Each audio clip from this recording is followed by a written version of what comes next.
Before we dive into the next exciting story, drop a comment below and let me know, what time is it where you're watching from? I'm curious to see where everyone's tuning in from around the world.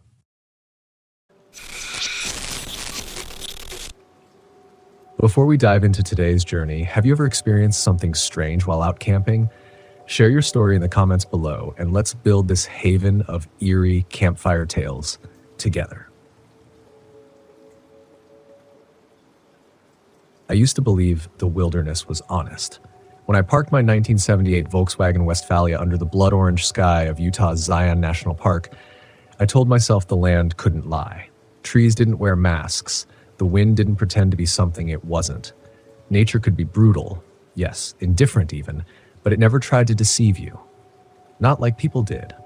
I believed that, until that trip. Until something or someone vanished in the wilderness without a trace. And until I came face to face with the parts of myself I didn't want to see. It was early September, the sort of fall that burns quietly before the chill sharpens the air. I'd been solo vanning for years by then, ever since I left the noise of my old life behind. The meetings, the apartment clutter, the suffocating 9-to-5. The road had become my only compass. There was something healing in that unpredictability, or at least that's what I told myself when I couldn't sleep at night. I'd been staying off-grid outside Zion for 3 nights when I met Cole and April. They were young, early 20s at most, bright-eyed, full of the kind of trust I'd already shed like a snakeskin. Cole had the casual charm of someone who didn't know yet how rare kindness could be in the wild. April was quieter, alert, with those wide, scanning eyes that missed nothing. They were camped just 100 yards down from me, in a rust-colored Sprinter van, with a solar rack bolted to the roof. I'd seen them hiking earlier that week, crossing the dried riverbed barefoot, laughing like people who had no reason to be afraid. We met at dusk on the 3rd night. I'd been boiling water on my propane stove when I heard footsteps approach, slow, deliberate, crunching through the brittle sagebrush. Cole stepped into the fading light first, and just a grin on his face, holding a beat-up steel mug. "Hey man," he said, "sorry to bug you. We ran out of gas for our stove and April wanted tea. You wouldn't happen to have any hot water?" It was a small thing, just hot water. But something about the way he asked, too casual, too trusting, made me pause. Not because I didn't want to help, but because I remembered being that naive once too. I remembered the cost. Still I nodded. Sure, almost done boiling. April stayed behind Cole, arms folded, eyes flicking toward the trees more than me. I liked her instincts. That night we shared drinks and stories under a sky so black it felt like the stars were listening. They told me they were road tripping across the country, filming content for a travel vlog that hadn't quite taken off. Cole did most of the talking. April mostly watched. She asked a few sharp questions that stuck with me. Why do you camp alone? Doesn't it ever feel too quiet? I didn't have a good answer for that. The next morning, their van was gone. No note. No tire tracks, just gone. Now, in the desert, the ground's too hard-packed for clear tread patterns, but it still unsettled me. I walked down to their camp spot just after sunrise, thinking maybe they'd left early to hike the Narrows, or maybe they'd had an emergency. But everything was wrong. Their camp chair was still there, folded and leaning against a rock. A half-burnt log was still in the fire ring. A spoon was on the ground near an open can of peaches, now swarmed with ants. But the van, gone, without a sound. And April's shoes, the hiking ones with the neon laces, were still under the folding table. Nobody leaves like that. I told myself maybe they packed up in a hurry, maybe they'd be back. Maybe I was overthinking. But the longer the day stretched on, the heavier the silence felt. Not peaceful like it used to, but dense, compressed, like the land was holding something in its mouth and refused to spit it out. That night, something woke me. It was the sound of knocking, slow, deliberate on the side panel of my van. Not wind, not animal. Knock, knock, knock. 3 times. A pause. Then silence. I sat bolt upright in my sleeping bag, heart lurching up into my throat. My van has no windows in the back, just thick curtains drawn tight. I didn't breathe for a full minute. Knock, knock, 2 more. This time closer to the driver's side. Then footsteps. Soft. Brushing against the gravel like someone barefoot. I reached for my flashlight, but my hand was trembling. Another knock, softer now, like hesitation. Then silence. I waited until sunrise before opening the door. My breath was fog on the glass, even though it hadn't been that cold. There were no tracks, no signs, no van, nothing. But under the driver's side window, drawn into the condensation on the metal, was a word: help. I didn't call the Rangers right away. I didn't want to be that guy, the one who mistakes the wind or a raccoon for some cosmic signal. But by midday, when the sun felt too hot for the season and the insects had gone completely still, I felt something shift in the air. It was the smell, actually, that did it. Faint at first, but wrong. Have you ever smelled something off in the wild? Not rot, not fire, just wrong, like metal and wet dirt and something that should never be uncovered. I found it coming from the narrow arroyo behind where Cole and April's van had been. It led into a slot canyon, barely wide enough to squeeze through. Most hikers avoid those. Flash floods can turn them into coffins. But something pulled me forward. Not curiosity, not heroism, just that sick, tightening feeling in your gut when you know something is very, very wrong. The smell got worse the deeper I went. Thick, sweet, clotted, but I never found a body. What I found was a tarp, folded, clean, set neatly against the sandstone wall like someone had stored it for later use. And under that tarp, a notebook. It was April's. Her name was scratched into the inside cover in tiny, anxious letters. I sat down right there in the canyon to read it. Sunlight filtered in only in strips, like prison bars. She wrote about being followed, about waking up to the sound of whistling just outside their van. She wrote that Cole didn't believe her, that he told her it was just coyotes, that she needed to relax, that the desert played tricks on your ears. She didn't believe him. On the last page, dated 2 days before they disappeared, she'd scribbled a single sentence over and over: "It's not the land, it's what's under it." I held that notebook in my hands like it might crumble under the weight of what it had seen. The canyon was silent, but not dead. There was a pulse beneath the rock. I swear I felt it. Like the earth had a heartbeat, slow and deliberate, echoing through the soles of my boots. And I was kneeling on its chest. It's not the land, it's what's under it. April wrote that over a dozen times. Her handwriting deteriorated with each repetition. The last version was nearly illegible, like lines shaking, ink smudged by sweat or maybe tears. She was terrified, and she knew something, or felt something. I looked around, half expecting to see her standing at the canyon mouth, but there was no one, only stone. And that smell, faint now, like it had retreated back into the cracks it came from. I packed the notebook and tarp into my backpack and left the canyon. I didn't run. It was a strange thing, really. My body wanted to sprint, to get out of there fast, but I knew that panic would only draw attention. Whose?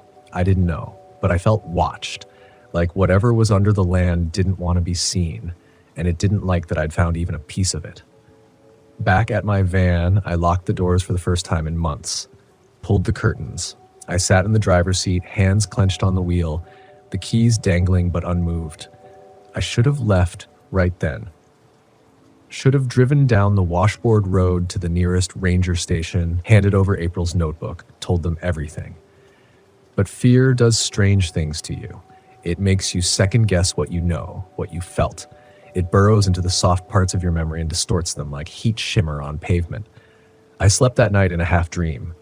Heard whispers through the van walls, not voices exactly, more like mimicry, like something trying to remember what voices sounded like. Low, croaking, halting, a woman's tone but too flat, like an echo that forgot how to come back. At 2:41 a.m., my van shook. Not violently, just once. A single thud, like something had landed on the roof and then rolled off. I didn't move. I just lay there, heart racing, sweat sticking to my back despite the chill. And in the silence that followed, I realized something was missing. The crickets. They'd been constant since I arrived, the background hum of the desert night. But now, nothing. Not a chirp, not a rustle. The air felt vacuumed. I left before dawn, didn't cook breakfast, didn't make coffee. I just threw everything into the cabinets, started the engine, and didn't stop until I hit pavement. But even 40 miles out, the feeling followed me. Not like paranoia, not exactly. More like gravity, like something was pulling me back towards Zion, whether I wanted it to or not. I made it to a ranger station just outside the Kolob Canyon's entrance around 9 a.m. The place was nearly empty. A tired-looking man with a buzz cut and faded name tag, Merrill, was flipping through incident reports at the desk. I handed him the notebook and waited. He didn't even blink. "I've seen this before," he said. "Not the notebook, exactly, but the pattern." "You'd be surprised," he muttered, thumbing through April's entries, "how many people think they hear things out there, see things, lose things, hell, even themselves." "What do you mean, lose themselves?" I asked. He didn't answer right away, just stared out the window at the line of ridges, the sandstone burning bright in the rising sun. Then, quietly, "There are places in this park system that don't play by the same rules as the rest of the world. Places where stuff sinks. Stuff sinks, sound, time, people." I asked him what they were doing about it, about the disappearances, about April and Cole. Merrill shrugged. "Officially, we have no reports of a couple missing near Zion this week. No vehicle matches, no alerts, nothing in the system. But I saw them. I talked to them. I found her notebook." "I'm not saying you didn't." He folded his hands. "I'm saying no one filed anything. No family called, no license plate, no record they were ever here." That's when I knew something wanted them gone. Not just dead, erased. I left the ranger station with a copy of the report he begrudgingly filed. But I could see it in his face. It was going straight into a drawer, not a database.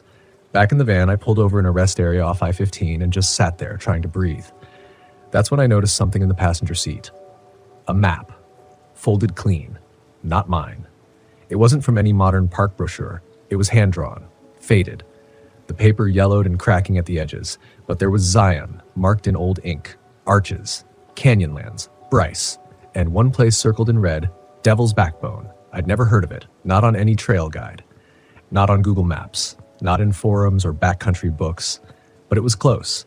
Maybe an hour's drive north, then another 20 on dirt trails. There was a note scribbled beside it in tight cursive, where they go, where they wait. I told myself to burn it, but I didn't, because something in me, something I hate to admit, wanted to know. I wanted answers, not just about April and Cole, but about myself. About that feeling I couldn't shake, that the road, the wilderness, the van, none of it was as free as I believed. There were things beneath the surface, waiting. I turned the key and drove toward Devil's Backbone. The road to Devil's Backbone wasn't on any GPS. I followed the hand-drawn map with my gut more than my eyes, counting turns by memory and scanning the horizon for landmarks the way old hikers do. Shadows, ridges, and the way the wind bends trees. The terrain changed as I climbed. The red rock bled into pale limestone. Pines replaced sage. The desert haze gave way to a jagged, almost alpine sharpness. And with each mile, the air got colder. Not crisp, not fresh, sterile, like something had sucked the life out of it. By the time I reached the trailhead, if you could call it that, the sun was low, turning everything gold except the peak itself. The backbone. A knife-edge ridge like a scar across the earth, splitting two valleys wide open. It looked unnatural, like it had been carved deliberately, like a warning. I parked the van beside a cluster of fallen logs. No signs, no markers, no other vehicles, just a narrow path leading toward the ridge. I didn't plan to hike far, I just wanted to see it, to confirm it was real. But I'd barely stepped 50 yards in when I heard something. Not loud, not close, just off. It was a whistle, but not playful, not human. A long, rising note, then silence, then again, and again. Same tone, same pitch. Too precise to be random. I stopped. There was no wind, no birds. The silence wasn't peaceful. It pressed against me, dense and intentional, like a soundproof room in the middle of nowhere. I reached for the map, still folded in my jacket. That red circle around Devil's Backbone, the ink had smudged, as if it were still wet. I hadn't touched it since I left the van. The whistle came again, closer. I turned back. But the van, it wasn't there. I froze. It had been right behind me. I hadn't gone far. But now, looking back down the trail, there was nothing. Just trees and dust and silence. No tracks, no lights, no engine hum. It was like the forest swallowed it whole.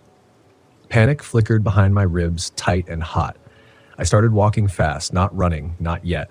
Just fast enough that I could pretend I wasn't afraid. But the trail wasn't the same. Where there had been logs, there was now rock. Where there had been pine needles, now just ash. And that's when I noticed the sky. It wasn't dusk anymore. It was gray, flat, colorless, like someone had turned down the saturation on the whole world. The sun wasn't setting. It was gone. I looked at my watch. 6:47 p.m., but the screen was frozen. No ticking second hand, just stuck. I stood there, holding my breath, waiting for something, anything, to make sense. And then I saw it. In the distance near the crest of the backbone, a shape, small, still, silhouetted against the ridge. I squinted. It looked like a person sitting cross-legged, staring out over the valley. Long hair, slim frame, hands in their lap. April. It had to be. I shouted. No echo. I waved, no movement. I started up the ridge, calling louder, my voice cracking. April. She didn't flinch. Didn't turn. Just sat like a statue made of shadow. When I reached the top, my legs burning from the climb, she was gone. No footsteps. No indentations in the soft earth, only a small metal object where she'd been sitting. A key. Rusty. Flat. Old. Not for a house. It looked like the kind of key used for padlocks. Storage. A place meant to be kept closed. I pocketed it without thinking. Then I felt it. A sudden drop in temperature. Like a door had opened in the earth and let something out. I turned, and the forest behind me wasn't the same. The trees were wrong. Bent backward. Branches curved in unnatural directions, as if blown by a wind that didn't belong to this world. The shadows moved too fast, like they knew I was watching. And then I heard the knocking again. But this time it was underground. 3 knocks. Muffled from below. I dropped to one knee, pressed my ear to the soil. Nothing. Then knock, knock, knock, louder, directly beneath me. I scrambled backward, heart hammering, lungs raw. I shouldn't have come. Whatever this place was, it wasn't a trailhead. It was an invitation, and I had accepted it. I bolted down the ridge, branches slashing my arms, stones slipping underfoot. I didn't stop until the forest changed again, brighter, softer, more familiar. And there, thank God, was my van. Exactly where I'd left it. I threw open the door, climbed inside, locked every latch. My reflection in the rearview mirror looked hollow, pale. My eyes didn't look like mine. I drove. I don't remember how far. I just kept the wheels turning until the sky came back and the birds started singing and my watch ticked again. I stopped at a KOA campground near Cedar City. Nothing fancy, just lights, people, laughter in the distance. Proof I was still in the real world. But that night, parked between 2 families grilling hot dogs, I heard the knock again on the van wall. Just once. Soft. But I knew it wasn't the kids. It wasn't the wind. And when I stepped out, the first thing I saw under the driver's side window was a fresh handprint. Small, delicate, smudged in red Utah dust, and beside it, in faint scratches. You heard it too. I didn't sleep that night. Not really. I closed my eyes for a few hours, but my mind kept replaying that knock. Soft but deliberate, like a question I wasn't ready to answer. And the handprint, it had heat when I touched it. That was the worst part. It hadn't been there long. At sunrise, I made coffee on the small propane stove and just sat behind the wheel with the van doors locked, watching the campground come to life. Dogs barking, kids on bikes, someone already burning bacon, but none of it touched me. I felt like a ghost in my own story. You heard it too. Whoever wrote that had been here, near me. Maybe even watching as I stumbled through Devil's Backbone. Maybe they'd followed me, or maybe they never left that place. Later that morning, I drove into Cedar City and bought a local hiking map from a dusty little outfitter's store with racks of faded gear and a cashier who looked like he hadn't left the mountain in a decade. I asked him if he'd ever heard of Devil's Backbone. His eyes snapped up so fast it startled me. "You been out there?" he asked. I hesitated. "Just a short hike." He leaned closer over the counter. "You shouldn't go back." "I'm not planning to." He stared at me for a long time, then pulled out a pen and started scribbling on the edge of the map I'd just bought. He drew a crude triangle around an area northwest of Zion, marked 3 X's. "You want to know what's going on?" he said. "You go here. Find these. 3 old trail cabins. Fire watch stations back in the day. They shut them down after the disappearances." "What disappearances?" "All of them." He didn't wait for me to respond, just rang up the map, handed me the change, and said, "Don't stay past sundown." That evening, I found the first cabin. It was nothing more than a rotted square of logs buried in wild overgrowth, half consumed by the woods. But it was real, just like he said. I parked the van at the edge of a makeshift clearing and walked the last 300 yards through tall grass that felt too still, like it was waiting to be brushed the wrong way. The door of the cabin groaned open with a touch. The inside smelled of rust and pine and something chemical, not rot, but something artificial, like battery acid, faint and sharp in the back of the throat. And on the floor, drawn in chalk across the cracked boards, was a circle. Inside it, sticks, a single crow feather, and something that looked like a braid of human hair. It was dry, brittle, the color of ash. I stepped back. My pulse raced. Someone had made this recently. A notebook lay on the hearth, half tucked behind a rusted lantern. I picked it up and opened to the middle. No name. No dates. Just short, sharp entries. We keep hearing it under the floor. The trees are different when we wake up, like they moved. It's not a cave, it's a mouth. I slammed the notebook shut and left. Fast. But the trees, they were different. There was a bend in the trail that hadn't been there before. A stump that was now a stone. I felt like the forest was shifting, reorienting, subtly steering me. Back to the van, I drove out faster than I should have, tires spitting dust like blood from a wound. I didn't stop until I reached a gas station outside Hurricane, and that's where I saw her. Not April, but someone who looked like her. Same height, same build, long dark hair pulled back in a low ponytail. She stood at the vending machines, back turned to me, motionless. I stared for maybe 5 seconds before she turned. It wasn't her. But her eyes, they were empty. I don't mean sad, I mean hollow, like something had taken her soul out and forgotten to fill it with anything else. She looked at me, held my gaze, and then whispered something I couldn't hear, lips moving without sound, and walked away. I followed her outside, heart in my throat, but she was gone. I mean gone. Nowhere in the lot. No cars pulling out, just sun, heat, and the sound of an old fuel pump chugging behind me. I turned back to the vending machine, and taped to the glass where she had just been standing was a photo, old, faded, curled at the edges. It was a group shot, 7 hikers standing outside a ranger cabin, arms around each other, all smiling. I recognized 2 faces instantly, April and Cole, but the rest, rangers, young, dressed in uniforms that looked at least 30 years out of date. On the back of the photo, scrawled in faint blue ink, only one came back. I kept driving. The second cabin was deeper into the hills. I nearly missed it entirely, only a sliver of chimney visible above the brush. This one was burned out, scorched black. Roof collapsed. The entire front side gone. I approached slowly, every step crunching through charred debris. Inside, something glinted in the soot. A compass, still working. And next to it, carved into a piece of collapsed beam, "Don't let it in your van." I stopped breathing for a second. It had already been in my van. That night. The knock. The handprint. I sat in the driver's seat for a long time, compass on my dashboard, trying to understand what this thing was. Not a ghost, not a person, something ancient, buried. Like the land was more than just rock, like it had a memory and it remembers who trespassed. I wanted to leave, to turn the van north and just disappear into city lights. But something held me. Not just curiosity, guilt, fear that if I ran now, I'd carry it with me, whatever it was. That maybe April and Cole weren't the first. Maybe they wouldn't be the last. But I could be the one who understood what was happening. I looked at the map again. One more cabin. Just one. Then I'd decide. The third cabin wasn't marked on any trail. I had to park the van beside an unpaved forest road and hike the rest by instinct. No cell service. No signs.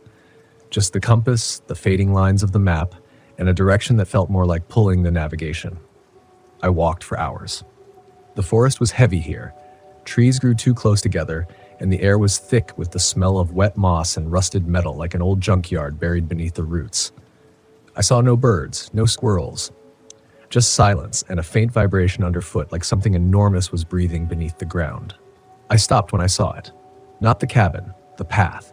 Dozens of boot prints, old and new, scattered, chaotic, like people had been running, then suddenly stopped. And ahead, rising from the woods like a broken tooth, was the final cabin. 2 stories tall, mostly intact. The roof had caved in on one side, but the walls held. The door was slightly ajar. I stepped inside. It was darker than it should have been. The windows, though dusty, should have let in light, but the room drank it instead. Shadows clung to the corners like mold. The first thing I noticed was the smell.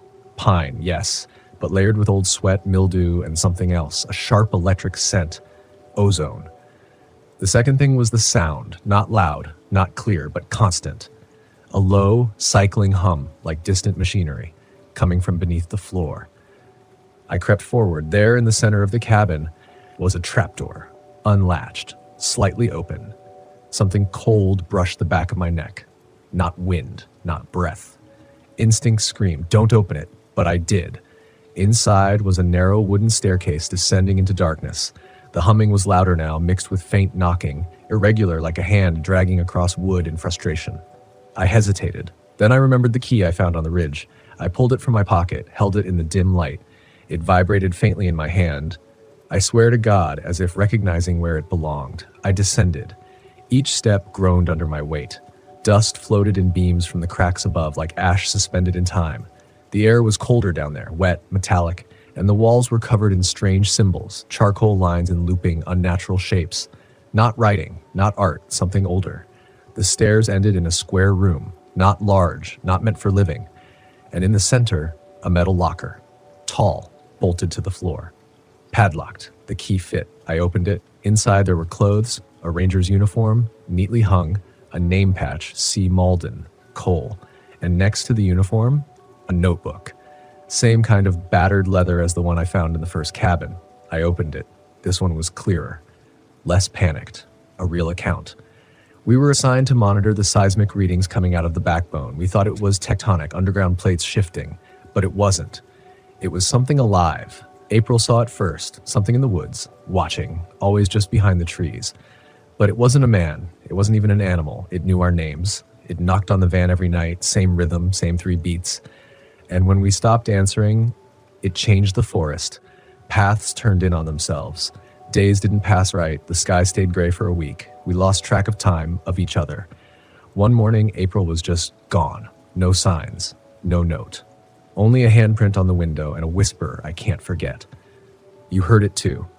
Now I hear it under the floor. It wants me to open the door. I won't. I'm locking my uniform away so it doesn't wear me. If someone finds this, burn the cabin. Don't let it use you like it used us. My hand shook as I shut the notebook. The forest didn't shift around you. You shifted for it.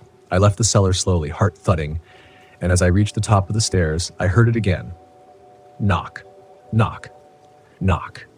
Not below me. Above, on the roof. I backed away, eyes scanning the ceiling, breath caught in my chest, another knock, then a slow, dragging scrape, like fingers, long and patient. I bolted through the door, into the woods, not stopping to see what followed. The trees blurred past me, roots caught my boots, the hum chased me. Not a sound anymore, but a feeling, like being submerged in black water. When I finally reached the van, I didn't turn back. I slammed the door, started the engine, peeled out onto the dirt road like something was chasing me. Because it was. Maybe not something I could see, but I felt it there, pacing alongside me, just beyond the trees. I drove straight through the night, didn't stop for food, didn't stop for sleep.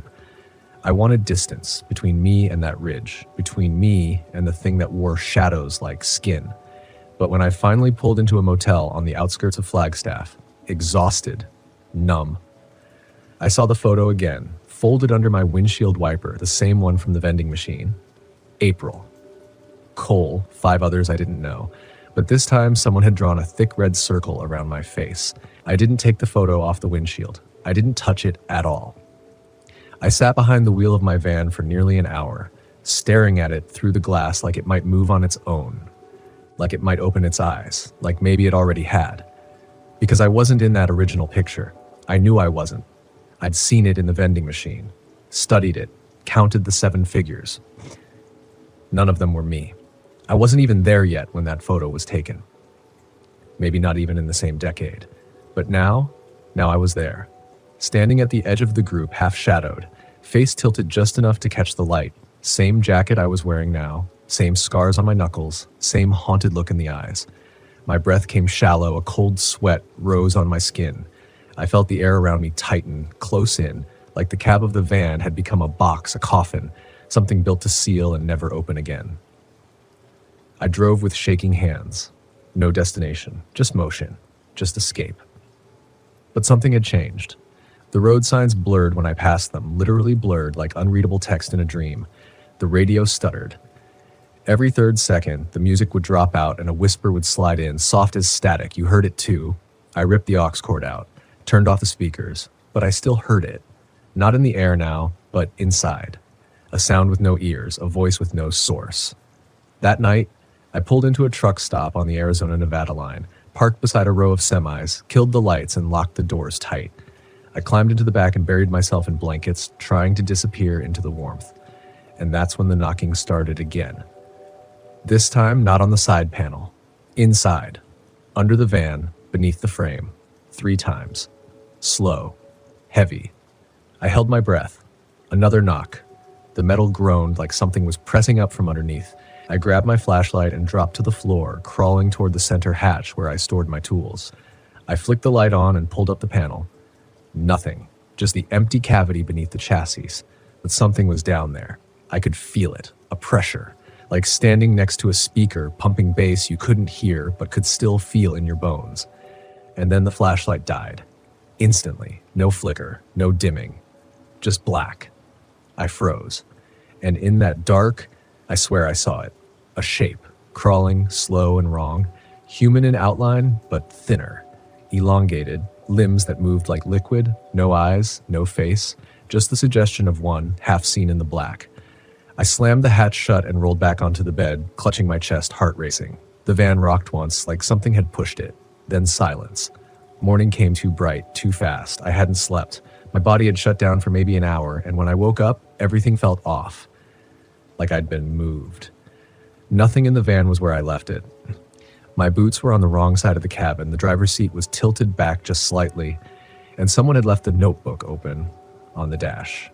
Not my notebook. Cole's. The page was new, unfamiliar. It can make things out of memory. It learns your shape, your voice, your guilt. It offers you what you've lost, but only if you let it in. I drove straight to the nearest ranger station, a small outpost near Valley of Fire, surrounded by rock formations that looked like twisted bones. I asked to speak to someone, anyone, about Devil's Backbone. The ranger who came out was old, long white beard, walked like his knees had been broken and never quite healed. He wore a patch that read Sawyer. When I mentioned the backbone, his face darkened. "You been out there recently?" he asked. "Yes," I said. "I saw the cabins, the carvings, the disappearances. I found Cole's uniform, his journal, and I think I've seen what took them." He was quiet for a long time. Then he motioned for me to follow him inside. He led me to a back office and unlocked a file cabinet. From it, he pulled a manila folder, thick, yellowed, weathered by decades of dust and exposure. He set it down in front of me. Read. Inside were reports, dozens of them, disappearances dating back to 1953, all from within a 20-mile radius of Devil's Backbone. Same patterns. Solo campers, rangers on assignment, hikers off trail. In each case, the same elements appeared in witness statements or recovered belongings. Strange knocking, handprints on windows, photos appearing where they shouldn't. You heard it too. In the oldest report, a ranger named Eliza Rourke described a thin figure with eyes like headlights crawling out from a cave near the northern ridge. She claimed it followed her home, knocked on her cabin every night for a week. She burned her trailer down before disappearing herself. Sawyer said, "They shut the place down for a decade after she went missing, but people kept going back. Always do. Looking for answers, or worse, looking for someone they lost. That's when it gets you." "What is it?" I asked. He shook his head. "Nobody knows. Maybe something buried under the fault line. Maybe a tear in the world. Doesn't matter what it is. What matters is how it hunts. It wears your pain like a mask, finds your emptiest part and speaks from it." My voice cracked. "Can it become someone?" Sawyer looked me dead in the eyes. "It became my brother." I sat back, stunned. "I was a ranger in '89, he said. "My brother came to camp with me. First night, we heard footsteps circling the van. Next day, he wandered off trail, gone by sundown. A week later, he came back. But it wasn't him. He didn't blink right, didn't remember things right. And when I asked what happened out there, he just said, 'You heard it too.' I set fire to the whole camp. Never looked back." I left the station numb. There were no more answers. Only this truth. Whatever I'd found, it wasn't done with me. And when I got back to the van, someone had scratched 3 deep gouges into the driver's door. Not words, not symbols, just claw marks. And on the window, another handprint, smaller this time. Feminine. April, or whatever had worn her. I didn't run this time. I didn't drive away or hit the gas or blast music to drown it out. I just stood there, staring at the claw marks, the handprint, the reflection of my own face in the window, pale, tired, older than I remembered. And something else in the glass too, just behind me. Not a shape, not exactly. More like a distortion, like heat rising from asphalt, warping the trees behind it. I opened the door and got in. Not because I felt safe in the van anymore. Because I wanted to see what it would do next. I kept the engine off, no lights, just silence. I waited, and eventually, I don't know how much later, it came. Not footsteps, not knocking, not the scrape of claws, a voice. It came from the passenger seat. Low, warm, almost amused, familiar. "You kept the notebook." I turned slowly, and there she was, April. Exactly as she looked in the photo. Hair tied back, red flannel shirt, little scar on her eyebrow. But she wasn't breathing. Not really. She was pretending to breathe. Her chest rose and fell like a performance. A pantomime. "I didn't mean to scare you," she said. My throat was dry. I couldn't speak. "You've seen what it is," she said. "It's always been here. It waits. And when we break enough inside, when we lose something we can't bear to live without, that's when it shows itself." "You're not her," I finally managed to say. She smiled. "She's in here. Pieces of her. The parts that screamed." My hands clenched on the steering wheel. "You're not supposed to be here," I whispered. April leaned forward, just a little. Her skin flickered at the edges like static. Her eyes didn't blink. "But you are," she said. That's when the smell hit me again. The ozone, thick and sharp, electric and rotten. It poured through the van like smoke, filling every breath. "You brought it with you," she said. I turned the key and slammed the van into reverse, tires screaming against the gravel. April didn't move. She just sat there staring at me. I turned onto the highway, floored the gas, and didn't look back. Not until night fell again. Not until I saw another handprint on the rear window. I started seeing things I couldn't explain. A Ranger vehicle parked off Highway 375 with no one inside. Lights on, engine running, but no driver. A boy walking barefoot through the desert, smiling at me as I passed, eyes milky white, mouth too wide. Billboards that flickered static for a second, then flashed with the words, "Wear his shape. Feed the hunger." I was cracking. I knew it, but I also knew I couldn't go to a hospital, couldn't check into a motel, couldn't explain any of this to anyone without sounding like I needed to be locked away. The only place left to go was back. Not to the cabins, to the source. I found it on an old map, buried in the back of the Ranger folder Sawyer had let me glance at. It wasn't labeled, just an empty patch of forest where the contour lines twisted like a whirlpool. The oldest disappearance reports all circled around that spot. Cole had called it the center of the hum. That's where I went. I parked the van just off an unmarked service road, killed the engine, and sat in the dark. The forest in front of me was still. Too still. No wind, no bugs. Just silence. Deep, pressurized silence, like the whole world was holding its breath. I stepped out, and immediately, the air changed. Heavier, like syrup. Each step forward felt wrong, like walking into gravity that pulled sideways. The trees began to bend as I moved deeper. Not physically, perceptually, like the forest was folding in on itself, slowly, reshaping. I couldn't tell what time it was. The light filtered through the leaves like underwater sun, green and sickly. That's when I heard the whispers, soft, like a radio behind a wall. I couldn't make out words, but I knew the voices. April, Cole, my own mother's voice, dead 10 years. My father, whom I hadn't seen since I was 16, all of them. Calling me by name, not shouting, not pleading, inviting. And then I saw it, not a structure, a void, a space where nothing should be. It wasn't a cave, wasn't a hole. It was like the forest had refused to grow there, a perfect circular clearing, maybe 30 feet wide, where the earth was scorched black and the air hummed like a beehive. I stepped into it, and everything stopped, even the wind, even my own thoughts. It was like being swallowed. And then I saw it. The shape, not human, not animal.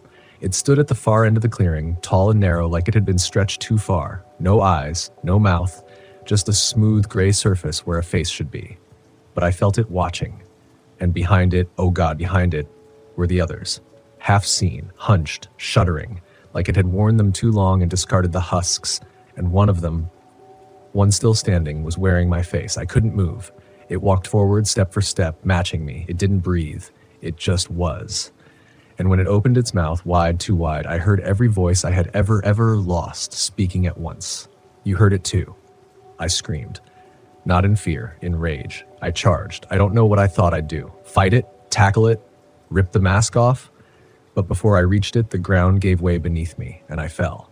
Straight down, into nothing, into black, into silence so thick it felt like drowning in ink. And then I woke up. Back in my van, parked at the side of the road, dawn just rising, no sign of the clearing, no mark of the shape, no voice, nothing. But in my hand was the photo. And this time, every face in the picture, including mine, had their eyes scratched out. The photo wouldn't burn. I tried. I lit a match and held it to the corner of the glossy print, but the flame just hissed and curled away like the paper was coated in something slick, unnatural. I even tossed it in a fire pit I dug by hand, deeper in the desert. No wind, no moisture, nothing to stop it, and still the damn thing wouldn't blacken, just curled like it was playing dead. I left it there, but when I got back to the van, it was waiting for me, sitting neatly on the driver's seat. Only this time my face was gone entirely, not scratched out, erased, no shadow of where I'd been, just an empty space as if I had never existed. That was when I knew. It hadn't followed me back. I had never left. Something broke inside me. Not fear, not panic. Something colder, like a kind of silent resignation. A part of me had suspected from the beginning that this wasn't a story I'd walk away from. That the moment I parked on that cursed trail, the moment I stepped inside that first abandoned cabin and felt the air stare back at me, I was already past the point of return. I took the wheel, started driving, no GPS, no map, just instinct and dread and motion. The land around me didn't feel like America anymore. The sky was wrong, too wide, too low. The mountains seemed to lean inward, like they were watching, and the road kept looping back.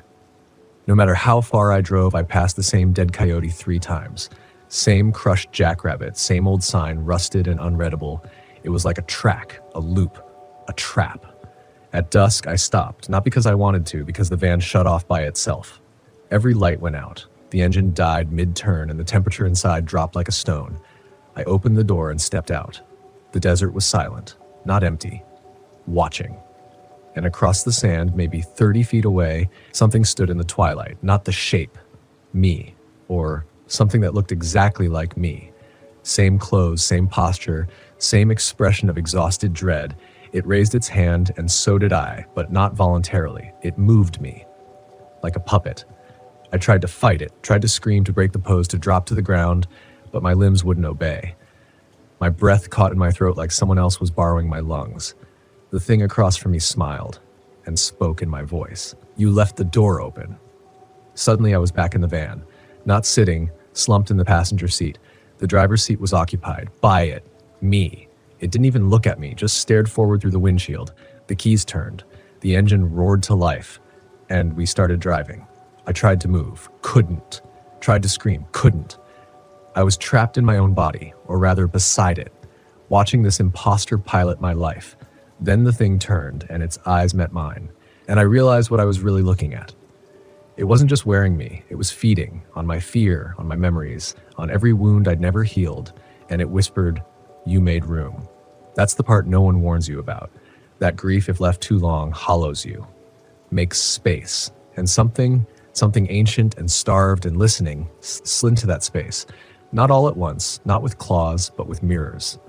It learns your face, your voice, your deepest ache, and then it offers relief. The van drove for hours, through canyons, past forest lines, into valleys where the trees bent in unison like bowing heads, until we arrived at a campground. Not Devil's Backbone, worse. A place I recognized only in pieces, an impossible patchwork of memories, half real, half dream. April's voice echoed on the wind. "Stay, you're home." The van parked. The engine clicked as it cooled. The thing stepped out, left the door open, and then silence. I sat there for a long time, alone. Body heavy, limbs cold, breath shallow. But finally, somehow, I moved. Fingers first, then legs, then voice. I climbed to the driver's seat and stared at the mirror. My reflection was gone, only the empty seat behind me, and the trees, watching. I turned the engine. It stuttered. Once, twice, then caught. I threw it into drive and did not look back. I don't know how long I drove. Days, maybe weeks. The roads were all wrong, but eventually the trees changed. The air changed. And I saw a real gas station with people inside. I stopped, got out, walked in like I wasn't sure if I was made of bone anymore. The clerk looked up, gave me a nod.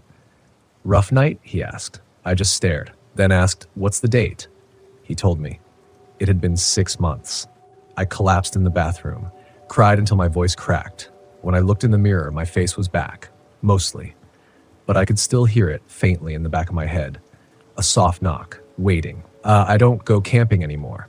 I still have the van, but I only park it in driveways now. Lit neighborhoods, streets with kids on bikes and dogs barking at mailmen. No more wilderness, no more stillness. Because out there, past the borders of comfort and safety, something waits. Something that doesn't kill. It replaces. And not with malice, with hunger. If you go looking for someone you lost, hoping the trees will give them back, be ready to give yourself in exchange. And even then, you might just be feeding the echo. Because some disappearances aren't just unsolved, they're unfinished. You want a lesson? Here it is. Close the door. Never ignore the knock, and if the wilderness ever calls you by name, don't answer. Before we dive into the next exciting story, drop a comment below and let me know, what time is it where you're watching from? I'm curious to see where everyone's tuning in from around the world. It started with the fog, not the kind that creeps in like mist off a lake, soft and clean. This was heavier, thicker. The kind of fog that looks like it's holding its breath, like it's waiting for something. I was somewhere between Ludington and Manistee, tucked along a narrow forest road that felt forgotten by time. If you've ever driven a Volkswagen camper through northern Michigan in late September, you know what I mean. The air is sharp, damp with the early bite of fall, and the trees tower in ways that make you feel like you've slipped into some older world. I'd been on the road for nearly 2 weeks, living out of my '84 Westphalia, sea green, rust around the undercarriage, a little temperamental with hills. Her name was Clara after my grandmother, and she'd been with me through breakups, breakdowns, and bad weather. But this trip wasn't just to disconnect. It was to face something I'd been avoiding since spring. My younger brother, Caleb, had died in a solo kayaking accident up near Sleeping Bear. And even though the authorities said it was exposure and a capsized boat, I couldn't shake the feeling that something else had happened. Something no one wanted to say out loud. Something colder than water and deeper than drowning. So I went looking for answers, the only way I knew how, back to the woods, back to the campsites he loved. The campground I rolled into that evening wasn't on the main maps. It was called Old Wedo Pines, which should have been my first warning, but I'd found it through a hand-drawn mark on one of Caleb's old notebooks. No GPS coordinates, just no signal. Pines lean in, stay one night only. That sounded like him. Cryptic, poetic, a little dramatic, but it pulled at me, and something about honoring the mystery felt necessary. The place was empty when I arrived. No ranger station, no posted signs, just a wooden gate, half rotted, hanging open like an invitation and a threat. I eased Clara through and parked on a flattened patch of dirt next to a stone fire ring that hadn't been used in years. Pine needles layered everything like the forest had been trying to erase this place one flake at a time. It was quiet, too quiet. No birds, no bugs, just that fog pushing in. I set up camp anyway, popped the top, laid out my flannel sleeping bag, heated some canned chili on the butane stove. Normal routine. I even played a little Simon & Garfunkel from the Bluetooth speaker. The sound of silence felt ironic, I guess. But the silence wasn't just sound. It was spatial. It pressed. It was like the air was thicker between the trees, like something unseen had weight. And I told myself, it's just being alone. It's just your grief. It's just the woods. Around midnight, I woke up to tapping. Not sharp, not metallic. It sounded like a branch brushing against the pop-top, rhythmic, like a hand keeping time. 5 slow taps. Pause. Then 5 more. I waited. Maybe a pine cone had dropped. Maybe it was a squirrel. But the next set of taps came from the sliding door, the metal door. 5 taps, exactly spaced, measured, deliberate. Now, I've been solo camping long enough to know that fear is often a liar, that it stretches shadows, reshapes sounds, but this was math. This was intention. This was someone or something trying to communicate. I didn't move, not for a long time, just listened, heart pounding like a war drum, no footsteps, no breathing, just that damn fog pushing against the windows like it was leaning in. Eventually, I cracked the curtain, nothing.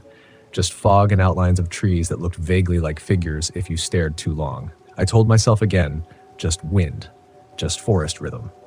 But I didn't sleep again that night. The next morning, the fog hadn't lifted. It had gotten thicker.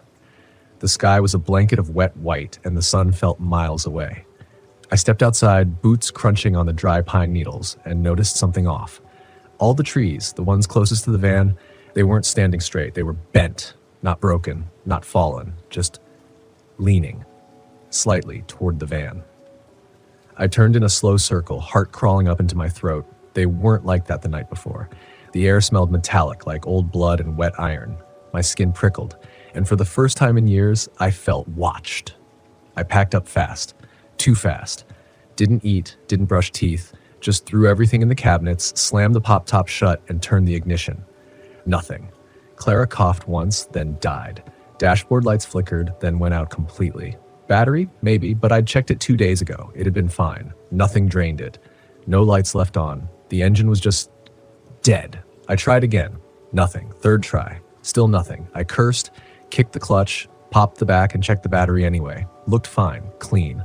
But I noticed something worse. Across the windshield, in the fog condensation, were marks. Finger streaks. 4 long lines like someone had slowly dragged their hand across the glass from the outside. I hadn't seen them the night before.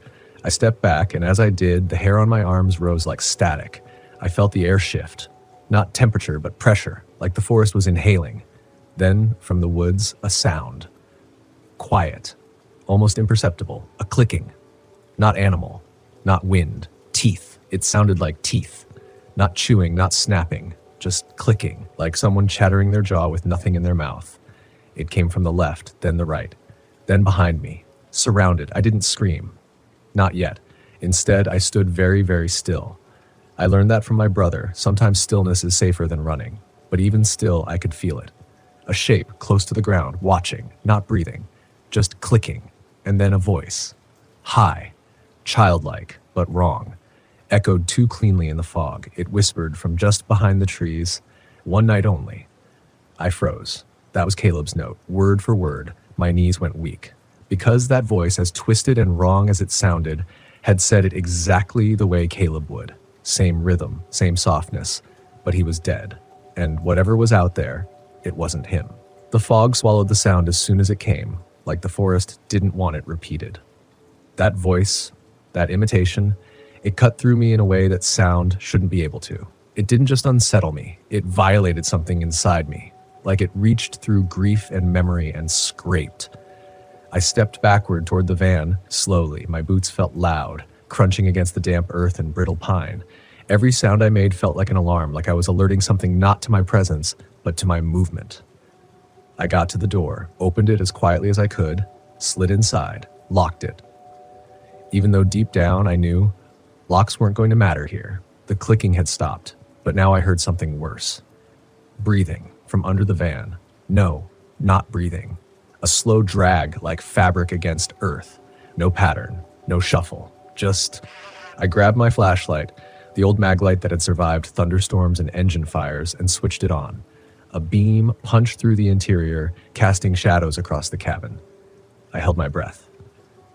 Waited, and then, against every ounce of instinct, I opened the driver's side door, dropped to my knees, and pointed the light beneath the van.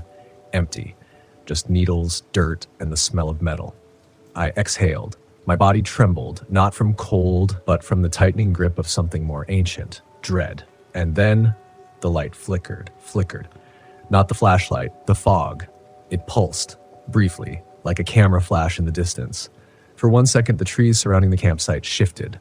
Their outlines bent in the whiteness, and I swear I saw shapes in the mist. Not standing, not walking, crawling. Hands and elbows, pale limbs that moved wrong, like they didn't belong to human shoulders. And they weren't coming at me. Not yet. They were forming a circle around the van. That was when I stopped being scared of what was out there and started being scared of what I was becoming in here. I wasn't just afraid anymore. I was losing pieces of myself. Time was breaking. My memories weren't lining up. I tried to think back. How long had I been here? 1 night? 2? When had I last seen the sun? I turned on the van's interior light. Nothing. Dead. My phone was still at 76% battery, but the compass kept spinning, unable to find north. No signal. Of course, I opened Caleb's old notebook again, flipping through it for any other hint I might have missed. There was more. I hadn't seen it the first time. Written between pages in smudged pencil, barely legible unless the light caught it right. They only hunt the grieving. My throat closed. This wasn't a random place. Caleb hadn't just found this campsite. He was drawn to it. Like me, like anyone else whose sorrow made them vulnerable to something old and cruel and patient. The forest didn't kill him. It fed on him. I slammed the notebook shut. I needed to get out. I didn't care if I had to hike 20 miles to the nearest road. I would not die here. I would not become something that clicked and whispered and wore my brother's voice like a mask. I grabbed my boots, a thermos, my pack, stepped outside, and the entire world changed. No trees, no path, just fog and ground. The van was still behind me, but everything else erased. This place wasn't just secluded. It was sealed. And yet, somehow I knew which way to walk. The fog pulled at me gently, like a mother's hand guiding. I followed. Maybe because I had no other option. Maybe because some broken part of me wanted to see whatever Caleb had seen. After maybe 10 minutes, the fog parted just enough to reveal something new. A clearing, but not natural. Rocks had been arranged in wide circular rows, hundreds of them. Some the size of fists, some the size of skulls, symbols carved into each, weathered, eroded, and in the center, an old wooden bench, split in the middle, blackened with age. Sitting atop it, as still as death, was a figure, not moving, not breathing, but human, or used to be. It wore a dark flannel shirt, jeans, hiking boots, my brother's clothes. I stepped forward, slowly whispering his name. Caleb? The figure didn't move, didn't blink, but something did shift in the clearing. The rocks. They began to hum, a low vibration like insects buzzing beneath the earth. The fog danced above them, curling into shapes, arms, faces, mouths open in silence. I was shaking so badly I nearly dropped the flashlight. But I had to get closer. 5 more steps. The figure's face became visible. It was him, but his eyes were gone. Just hollow sockets, full of black ash. His skin pale and stretched tight, mouth slack open in a silent O. But there was no decay, no smell of death. He hadn't rotted, he'd been emptied. Like someone had taken everything that made him him, voice, memory, soul, and pulled it out like thread from a needle. I collapsed to my knees, my hand reached forward before I could stop it, touched his knee, and then a voice. Inside me. Not from my ears, not from the clearing, from my mind. It spoke in my brother's tone, but twisted, slurred with sadness. Go back, before they choose you too. I stood up, gasping, stumbling backward.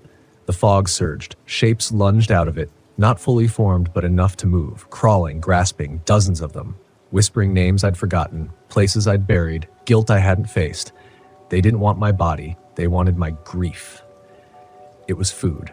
I turned, ran, back toward where I thought the van had been, back through the forest that had no beginning and no end, and the whole time they followed, not fast, not loud, just patient, clicking, dragging, waiting for me to stop and feel.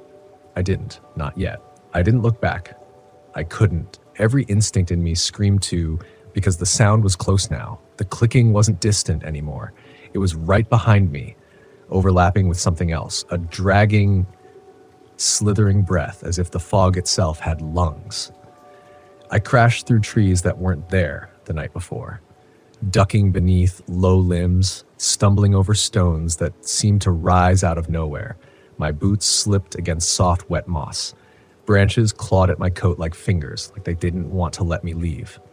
The deeper I went, the more I realized something terrifying. The forest had changed me. I couldn't remember how many nights I'd been there. I couldn't even remember what day of the week it was. All I knew was fog, pine, silence, and dread. My internal compass, the one I'd relied on through all my years of camping, all my solo nights in Clara, was gone. But something else kicked in, something deeper than sense or memory or logic. Survival. I ran until my legs gave out, until the ache in my chest throbbed like a second heart. When I finally collapsed to the ground, panting, eyes burning from the cold sweat stinging them, I realized I was back. The van. Clara stood exactly where I'd left her, unmoved, untouched. But something was wrong. The trees were closer. I swear to God, they were leaning in. Pines bending at unnatural angles, trunks warped like ribs caving in on a wounded animal. Their shadows curved around the van like hands. I limped to the driver's side, tried the ignition out of blind hope. Click, click, dead. I slammed my fists against the wheel, screamed into the silence, but the scream didn't echo. It was absorbed, swallowed by the fog, like a confession whispered into a stranger's ear. Then I remembered what the voice in the clearing had said. Go back, before they choose you too. Choose me for what? I turned around, looked back at the trees. Shapes were moving again, but slower now, more cautious, like I was no longer prey, like I was being weighed. A different kind of fear took over, not panic, not terror, but urgency. Something primal. I tore open the glove box, pulled out the emergency flare, only one left. I lit it. The hiss of the flames sliced through the silence like a blade. Red light bloomed in a small, violent circle. The fog recoiled, and the trees, they shrieked. Not out loud, not sound, but a feeling, like the forest itself cringed from the light. I could feel it in my bones, every knot of pine, every hidden thing pulling back just enough to give me space. For the first time in days, maybe hours, I could see the outline of the road, or something like a road. Barely wide enough for Clara. I didn't think, I didn't pray. I just opened the van's rear hatch, grabbed the spare marine battery I kept in the back for emergencies, popped the hood, and swapped it in with trembling hands. Seconds passed. The fog pressed harder, the shadows started crawling again.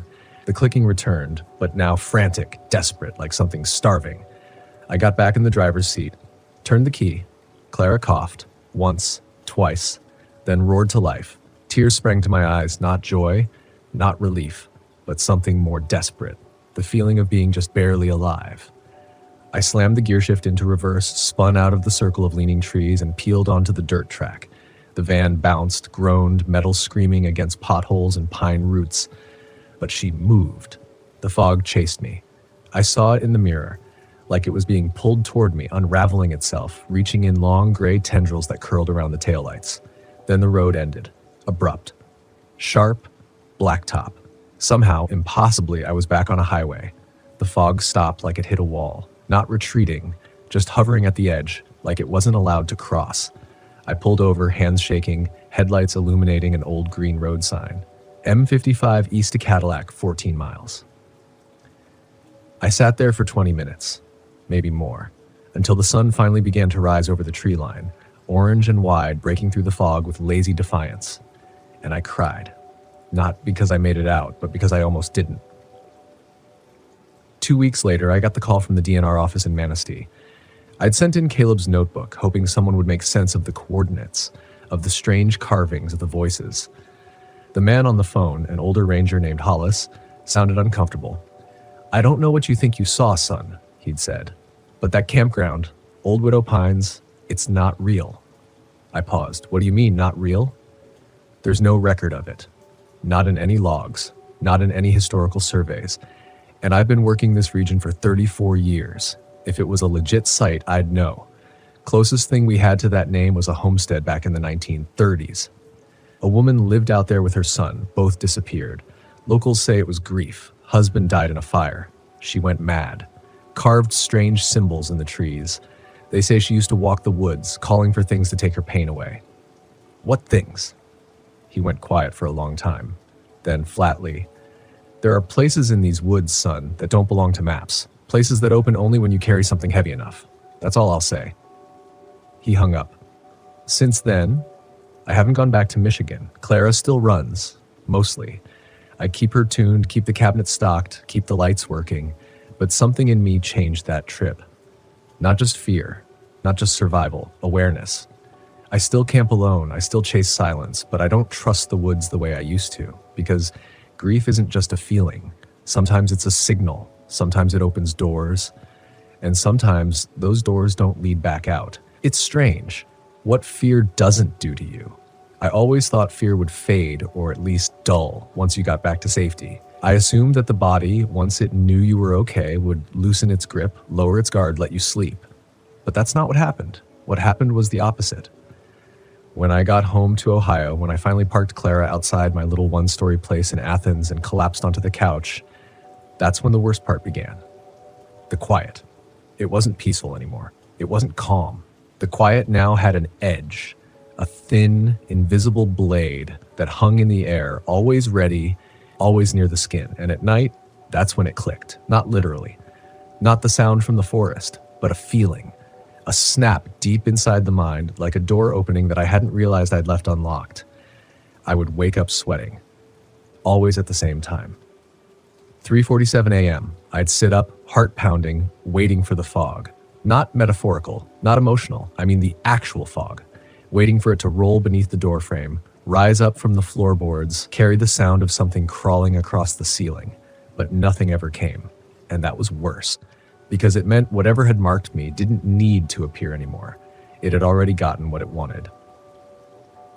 About a month later, I found myself doing something strange. I was mapping campsites again. Late at night, headphones on, satellite maps pulled up on my laptop. Not searching for places to go, not really. Searching for patterns. A geometry of absence. I started noticing things. Clusters of disappearing trails in the Upper Peninsula. Campgrounds listed in old Forest Service logs that no longer existed. Even archived RV blogs, ones I'd followed for years, had strange gaps in their entries. Posts removed, videos deleted, whole GPS logs gone.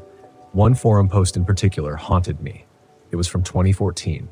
A solo camper named Denise, traveling with her dog and her 73 VW Riviera. She'd posted about finding a non-marked site near the Manistee Forest.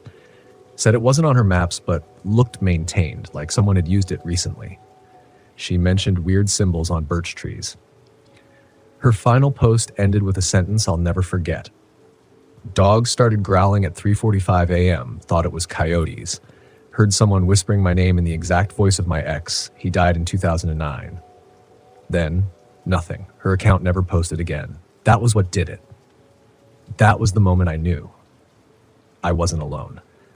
This thing, this hunger hiding in certain parts of the woods, it wasn't a spirit or a monster or something you could burn out with sage and salt. It was more like a frequency. Something that found you when your signal was low, when your defenses were down and your grief was screaming out through the trees. And here's the worst part. I think some of us go willingly. About 6 weeks after my escape, I drove Clara south. Not to camp, not to heal, but to test something. There's a part of the Daniel Boone National Forest in Kentucky, Red River Gorge, where the tree lines get so thick the sun barely touches the forest floor. I'd camped there years ago, back when I still believed trees were neutral. Back when I believed the worst thing that could happen was a bear or a busted axle. I pulled into a primitive site miles from anything paved. No rangers, no families, just wild silence. I parked, I waited. At 3:30 a.m., I stepped outside, stood still, listened. And then I whispered my brother's name, just once. The silence responded, not with sound, not with shape, but with weight. The air around me grew dense, the wind died, the scent of cedar turned suddenly metallic like rust, and I realized something awful. It wasn't Michigan, it wasn't the campsite, it was me. Wherever I went, it would follow, or rather, it would arrive, if I let it. That's what they never tell you about grief. It doesn't just hurt, it invites. I packed up and left before dawn, but something stayed with me, and over the next few weeks, the clicking returned, subtly, at first in dreams, then on long drives, then once in the shower, right before the hot water died without reason. But I didn't run. This time, I decided to face it, to ask. There's a ridge in Tennessee called Raven's Hollow, a place where the fog settles low in the valley and the trails seem to twist on themselves. I parked Clara at a turnout, lit no fire, and sat on the roof until the stars blinked out. And then I spoke. Not a ritual, not a seance, just words. My words. I told the woods I was ready to listen. I told them I knew what they were, that I knew grief had made me adore, and I asked, "What do you want from us?" The forest didn't answer in language, but it did respond. I felt it. A presence behind me watching, and then faintly something else. A voice, not Caleb's, not mine, a woman's, cracked with age, soft like tree bark after rain. She whispered, "We only take what you no longer wish to carry." And then the cold hit me, deep, inside my chest, like something had reached in and touched the part of me where grief lived. The pain didn't go away, but the weight shifted, redistributed, like it had been shared. Since that night, I've never heard the clicking again, but the fog still follows now and then, and I let it, because I understand now. Not all hauntings are meant to torment us. Some are there to remind us that what we survive, we become. I don't tell many people this story. Not because I'm ashamed, not even because I'm afraid they won't believe me, but because once you know how thin the line is, the line between the real and the remembered, between maps and myths, it changes how you speak. You stop using words like just a coincidence or probably a dream. You start listening. And when you live your life on the road, in a Volkswagen built in the early 80s, held together by years of dirt, sweat, and obsessive maintenance, you learn that listening is survival. Because the road doesn't lie, the woods don't pretend, the silence will always answer if you ask the right question. And I think I've finally figured out what that question is. It's not, what was that thing in the woods? It's not, why me? The real question, the one I wake up with, the one I carry with every tank of gas, every mountain pass, every lonely mile through places too quiet to name, is this: what am I carrying that's heavy enough to open the door again? Because once you've felt it, the pull, the whisper, the strange kindness of something ancient offering to take your pain, you know the truth. You don't escape the forest. You just learn to walk beside it. This summer, I found myself in northern Arizona, high desert country. The kind of land where the pines don't crowd, where the sky stretches so wide you forget you're small. Clara hummed beneath me, her engine hot with altitude, her frame creaking with the familiar protest of age and loyalty. I pulled into a site west of Flagstaff. No reservations, no signs, just space, a clearing between boulders, prickly with juniper and wind. The air smelled like sun-bleached rock and pine sap. And that night, I slept deeply. No sounds, no fog, no clicking.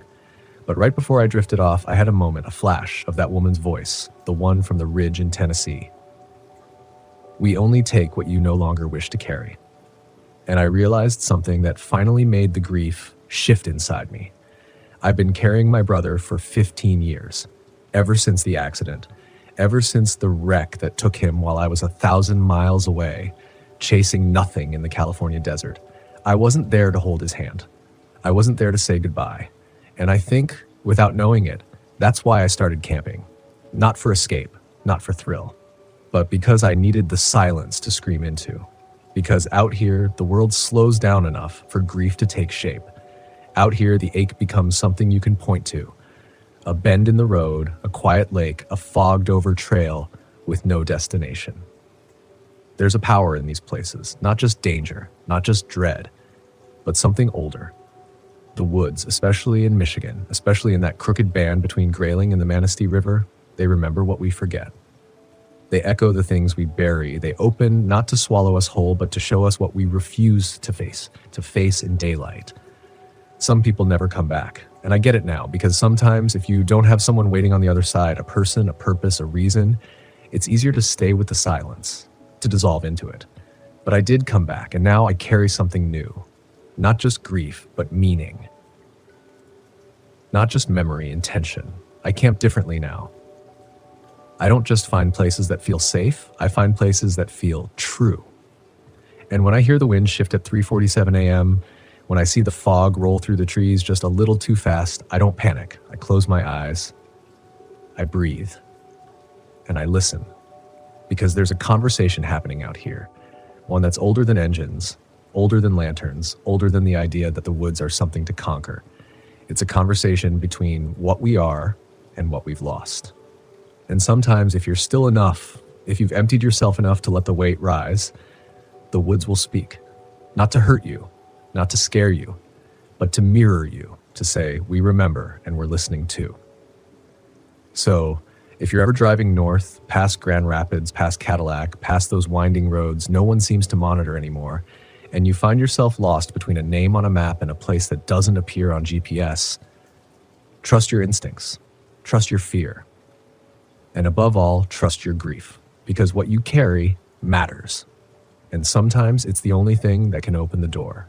But only you decide if you walk through it. This is why I still camp. Not to run from the shadows, but to remember who I was inside them. Because somewhere out there, beyond the trail markers, beyond the cell signal, beyond the comfort of paved sites and camp hosts, there's a truth waiting in the fog.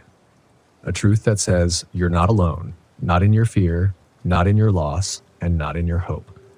You just have to listen and keep the engine running, just in case. I never used to be afraid of the dark, not until I learned what hides in it. I was 43 when I bought my first RV. After a long and bitter divorce and a career that had burned me out from the inside, I needed escape, not just from the city, but from everything I thought I understood about myself. The road, it called to me.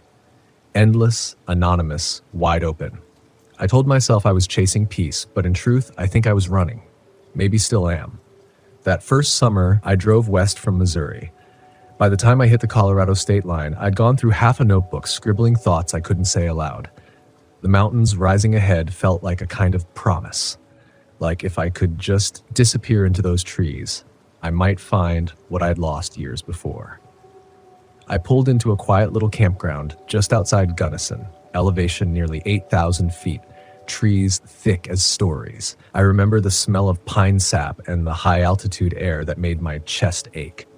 My neighbor that night was a retired biology teacher named Phil, in his late 60s, traveling solo in a tiny teardrop camper. We shared coffee and firewood. He told me he'd seen mountain lions before, but only from a distance. Said they don't usually come near campgrounds. Said that like it was a comfort. The first night I slept well, but the second, I woke up cold. Not just chilled, bone cold, like something had reached inside me and flipped a switch. It was 2:43 a.m. I remember that exactly because I stared at the red digits on my RV clock while my breath fogged in front of me. The heater was working, all systems green, and still I felt like I was being watched. Then came the sound. It was subtle at first, like a soft dragging in the pine needles. Something deliberate. Too slow for a deer, too quiet for a bear.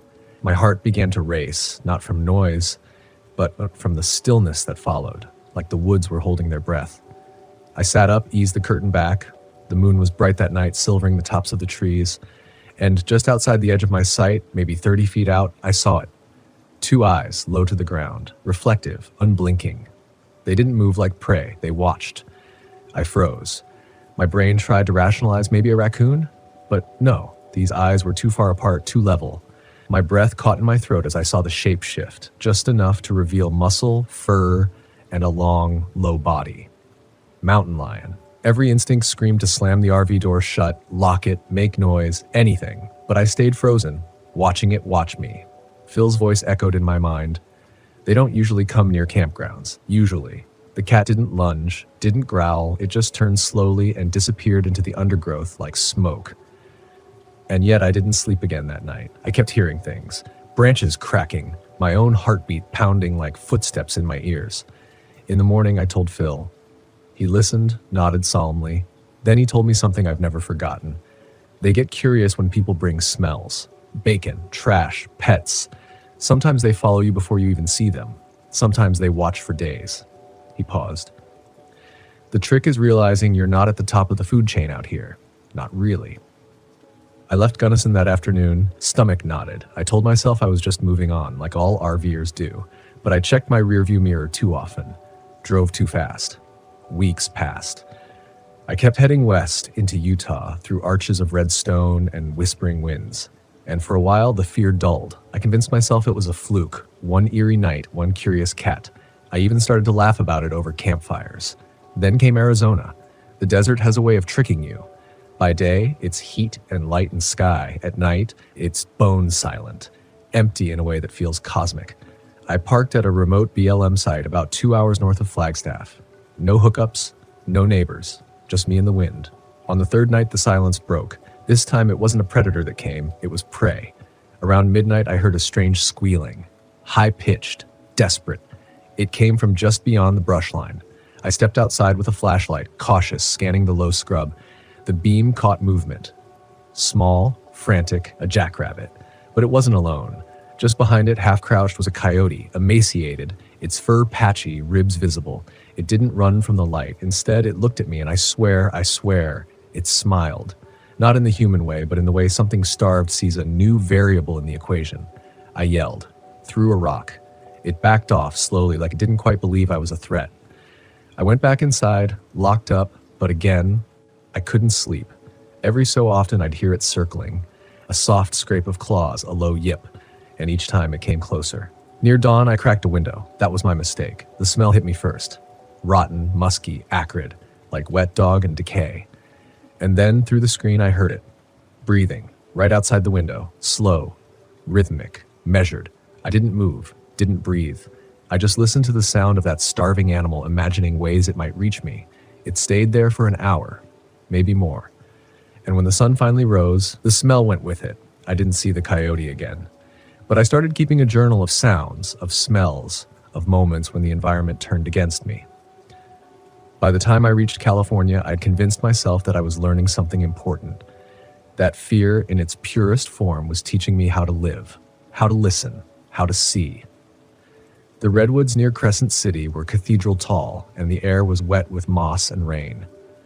I parked in a forest campground so dense the light barely made it through by noon.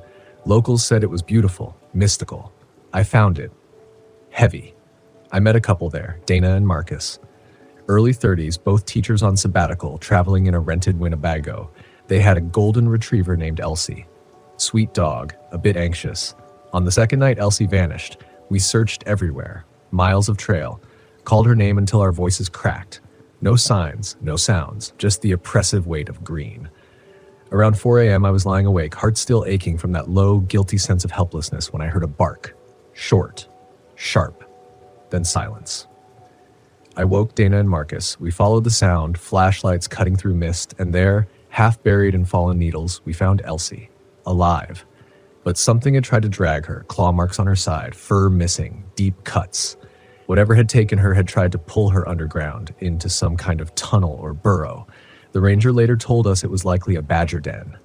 But the size of the opening? Way too wide. He didn't have an explanation. None of us slept again that night. That was the moment the fear changed for me. It stopped being about animals. It started being about patterns, about how nature isn't just something you visit. It's something that can watch, follow, adapt, and sometimes remember you. I left Crescent City 2 days later. Dana and Marcus stayed behind to get Elsie checked by a local vet, but I couldn't shake what I'd seen, the way the earth had been opened, like a mouth that decided to close again before anyone noticed. Driving south along the coast, the fog started to feel heavier, like it wasn't just water in the air, but something denser, older. The farther I went, the more I noticed how the trees seemed to bend, not from the wind, but toward the road. Watching, always watching. I ended up parking for the night at a remote site near Big Sur. High cliffs, sharp wind off the ocean, no cell signal. I liked it that way, or at least I told myself I did. That night, the ocean was louder than usual, not the calming, distant hush you expect. It was more uneven, crashing in bursts, followed by silence that felt too long, like something was interrupting the rhythm of the tide. At 1:17 a.m., I woke up to tapping, light, rhythmic, not at the door, on the back window. Now, I don't have rear access on my rig. That window is high up, about 6 feet from the ground, and there's no ladder back there. The only thing behind me, tap, tap, tap. I didn't move. I listened. The taps came in clusters of 3, then nothing. Then again, tap, tap, tap. Not knuckles, not claws, something softer. Fingertips? No. I grabbed my flashlight and edged toward the rear. My breath caught before I even got there. The smell, salty but wrong. Not ocean, like wet fur and rotting fish. I turned on the exterior lights. Nothing. I waited 5 minutes, 10. Then I did something I still regret. I stepped outside. The air was ice cold, moonless. The only sound was the wind slicing off the cliff's edge. Then behind me, something moved. I turned, too fast, slipped in the gravel. My flashlight skittered away, beam spinning. I scrambled to grab it, and as I did, I saw just for a second a shape, pale, gaunt, long-limbed. It stood on the edge of the cliff like it had been waiting for me to come out. I swear to God, it smiled, and then it dropped backward into the dark.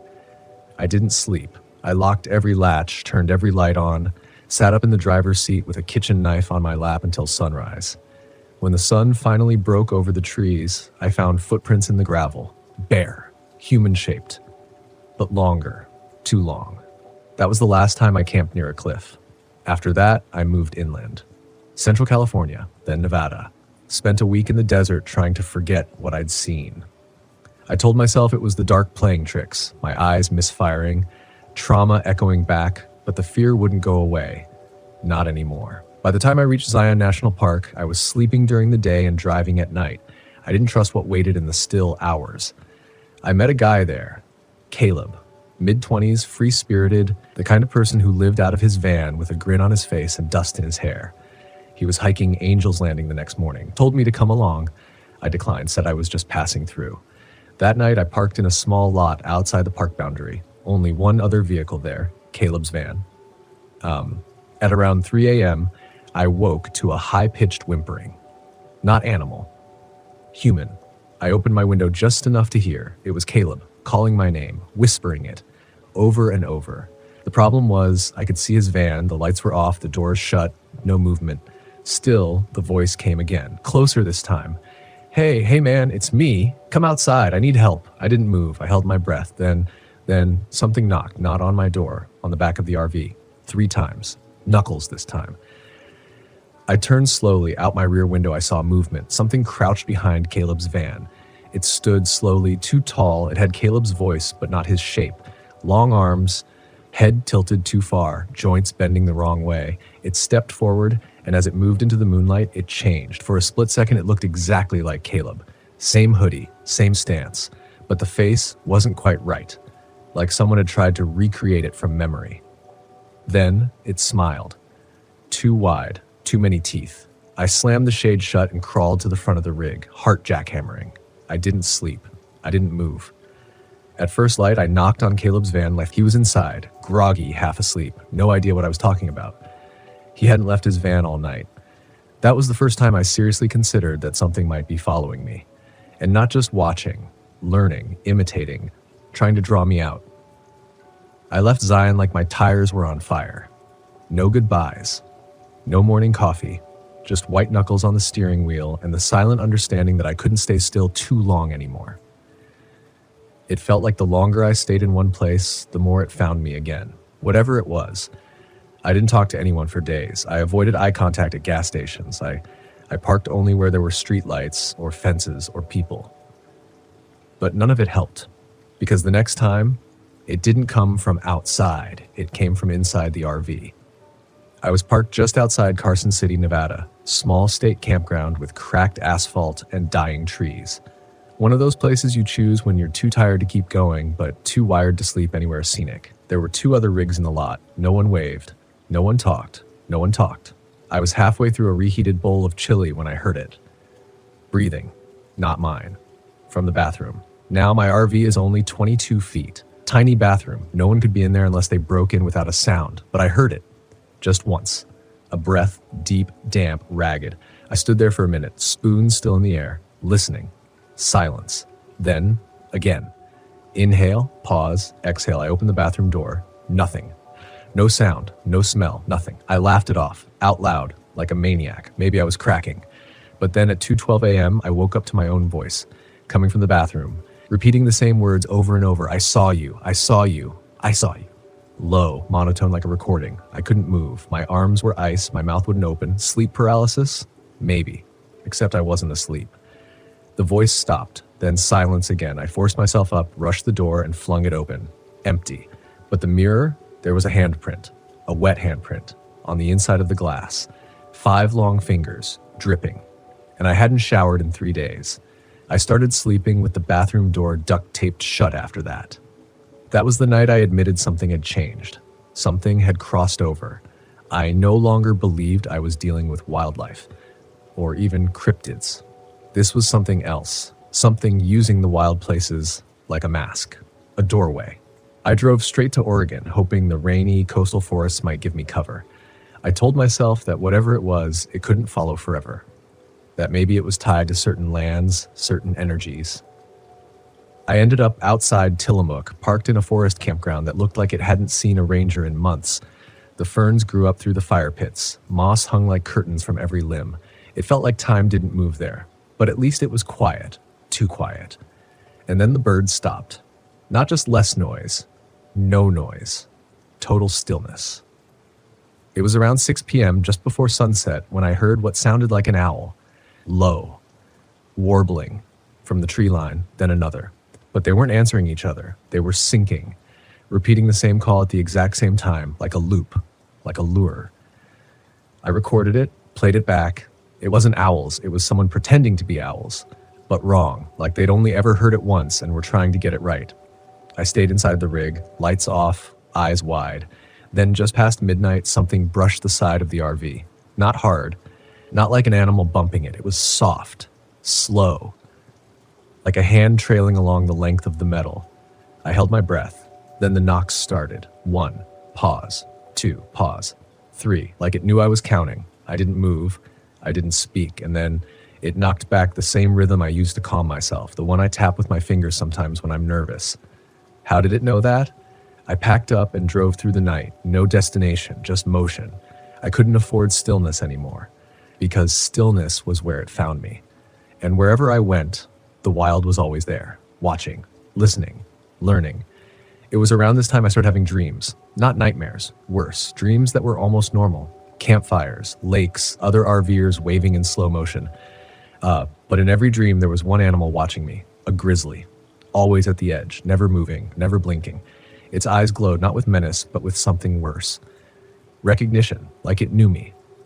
And I knew it. Every night, the same bear, always closer than the last dream, until one night it spoke, not with words, with thought, with presence. I remember what you did. I woke up with blood under my fingernails, my own, scratches across my arms I couldn't explain. There were no animals at that site, no people, just me, the wind, and a memory I couldn't access. That's when I realized something deeper. This wasn't just about survival anymore. It wasn't even about being hunted. It was about being claimed. I crossed into Montana without meaning to. I'd driven for 13 straight hours, not trusting the sky, the shadows, or my own thoughts. By the time I looked up, I was pulling into the Bitterroot Valley under a bruised pink sky. The air was thick with pine and rain, the kind of quiet that doesn't soothe you, the kind that warns. I hadn't spoken to another human being in over a week. My reflection looked thinner, eyes too deep, beard growing wild, and worse, I noticed something new. Behind me, in the mirror, always just behind me, a flicker, a shape, never enough to define, but always there. Watching. I chose a primitive campground, no hookups, no other rigs, just a dirt pull-through between trees that leaned a little too far over the road, a place no one wanted, exactly what I needed.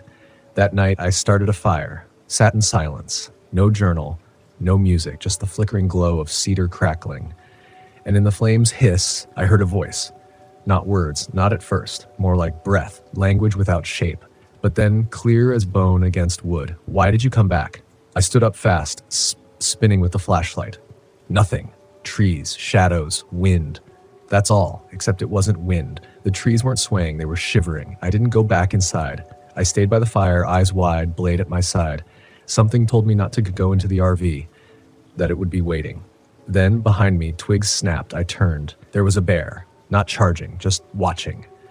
20 feet away, golden fur like tarnished copper under the moonlight. Massive shoulders, eyes locked onto mine. I didn't move. I knew better. But it didn't act like a bear. It didn't sniff, didn't grunt, didn't blink. It just stood there like a statue wearing a bear's skin. And then it made a sound. A whisper. A human whisper. You left me there. I fell back, my flashlight tumbling into the fire ring. Sparks flew. For one wild second, I saw the bear's face change. Not physically, but something behind its eyes. It remembered me. And I remembered too. I was 16.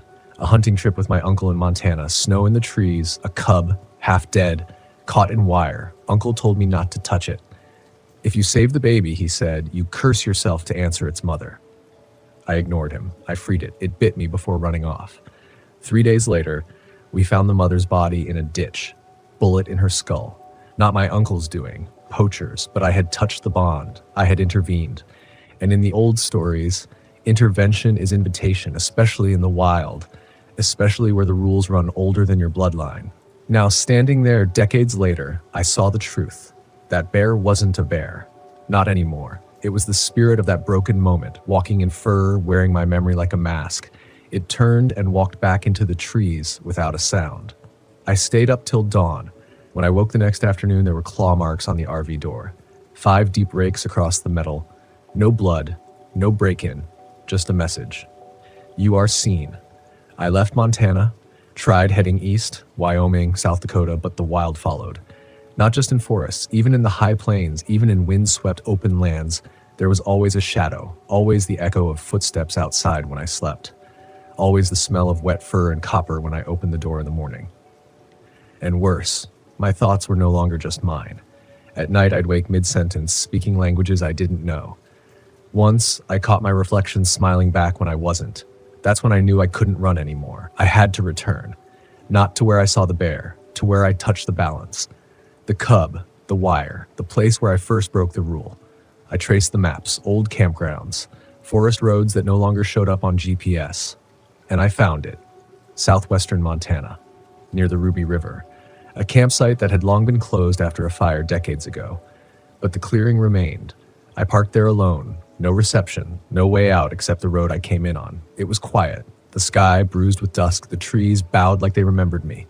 I stepped out barefoot, let the ground feel me again, let the weight of memory settle in my bones, and then I said it. I'm sorry. No wind, no rustling, just the snap of a branch behind me. I turned. The bear. Same eyes, same silence, but this time, it wasn't alone. From the trees stepped other creatures, a mountain lion, a coyote, a moose, all too still, all watching. Behind them, shadows moved upright. Human? No, not quite, something older. I fell to my knees. The bear stepped forward. I braced for pain, for claws, for teeth, but it just stared. And then it turned, walked into the dark. One by one, the others followed, until only silence remained. I waited. Nothing, and for the first time in months, I slept, not in fear, but in surrender. When I woke, the forest felt different. Lighter, maybe. Not safe, no, but honest. Like it had seen me, heard me, and now it had decided. I stepped outside. The air smelled of pine sap and frost. The sun was rising behind the trees, its rays broken into gold slivers by the limbs above me. No claw marks, no footprints, just the earth, undisturbed. But I wasn't undisturbed because I felt something inside me had shifted. Not healed, no. You don't heal from things like this, you carry them. Like scars under your ribs, like whispers in your dreams. But there was clarity now. The wild, it doesn't hate us. It's not cruel, it's not vengeful, but it remembers. And more than that, it teaches. And I had been a stubborn student. You grow up thinking the wild is something out there, something you visit, something you conquer, something you take photos of and leave behind. But that's the lie we tell ourselves to keep our egos safe. The truth is the wild enters you. The longer you stay out here in the trees and dust and silence, the more it rewires your rhythm. Your breath slows to match the hush of pine needles falling. Your eyes learn to read shadows not as threats, but as language. You begin to listen again. Not just hear. Listen. And when you listen, you realize that nature is not quiet. It screams. It sings. It warns. The problem is, we stopped listening long ago. My encounters weren't just fear and trauma and madness. They were a message. Each animal, each sound, each impossible echo. They weren't trying to kill me. They were trying to wake me up. And they did. Because the truth is, I wasn't running from wildlife. I was running from my own forgetting. From the part of me that broke the balance and thought there would be no cost. Every step I took into the wild thinking I was just camping, just sightseeing, just exploring, I was being watched. Not by eyes, by memory, by the land itself, and it remembered everything. That first careless campfire I left half lit in Utah. The discarded food that almost brought a bear to someone else's tent in Idaho. The way I laughed off the ranger's warnings, the way I shrugged at posted signs, thinking I knew better. And especially, the way I ignored the truth the night I freed that dying cub. I thought I was helping, but I didn't ask permission. I didn't know the rules, I do now.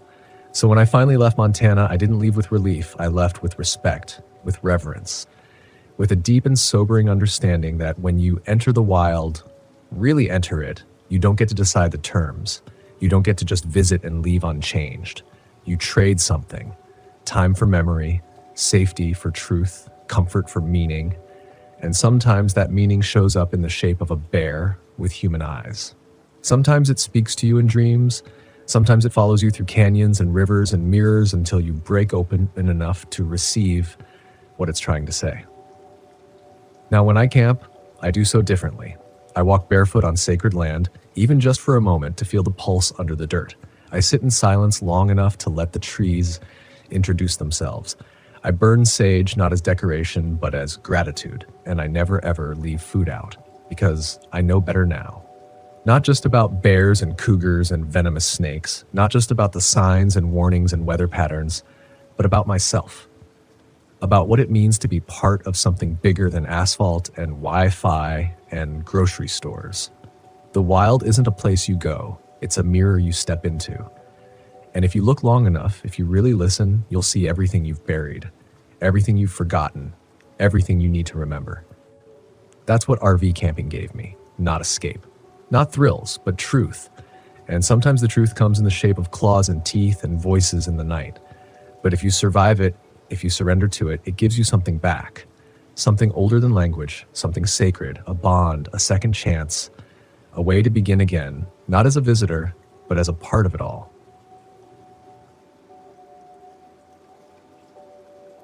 They say the desert hides what it wants to keep for itself. I never believed in that kind of talk.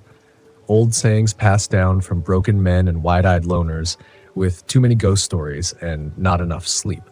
I used to think the only real dangers on the road were dehydration, engine trouble, and the occasional drunk pulling out of a county bar with one eye open. But that changed the summer I went looking for silence and found something else entirely. My name's Will. I'm 43 now. Been running this rig, my '88 Volkswagen Westfalia, for almost 20 years. She's got a soul, I swear. Still growls on the first turn, still moans in the cold mornings like an old dog stretching. I always camp solo, not because I'm some hardened loner, but because it's the only time I can hear myself think. That trip started like all the others. Heat rolling in waves off the blacktop, Arizona stretched out in every direction like a red canvas someone set on fire. I'd just finished a week filming in the Grand Canyon region for a piece I was editing on solitude and the American West. I wanted to unplug, just me, the van, and whatever secret corner I could find on the map. A ranger I'd chatted with at a gas station had mentioned a place, not on the brochures. Old Ghost Road, he called it. North of Bisbee. Said it twisted through the Mule Mountains and ended in a place they never got around to paving. Used to be an old mining route, he said, but the ground out there, it swallows things. That should have been enough. I should have listened. But curiosity is a kind of hunger, and I was starving. I pulled out around noon, sun hammering the windshield like it was mad at me. The air conditioner had long since died, but I didn't mind. The heat sharpens the senses, makes the world feel alive. The deeper I went into the backcountry, the quieter it got. Signal dropped to nothing. No bars, just dirt and scrub and shadows stretching longer than they should have in mid-afternoon. About 10 miles in, I noticed the road narrowing, barely wide enough for the van.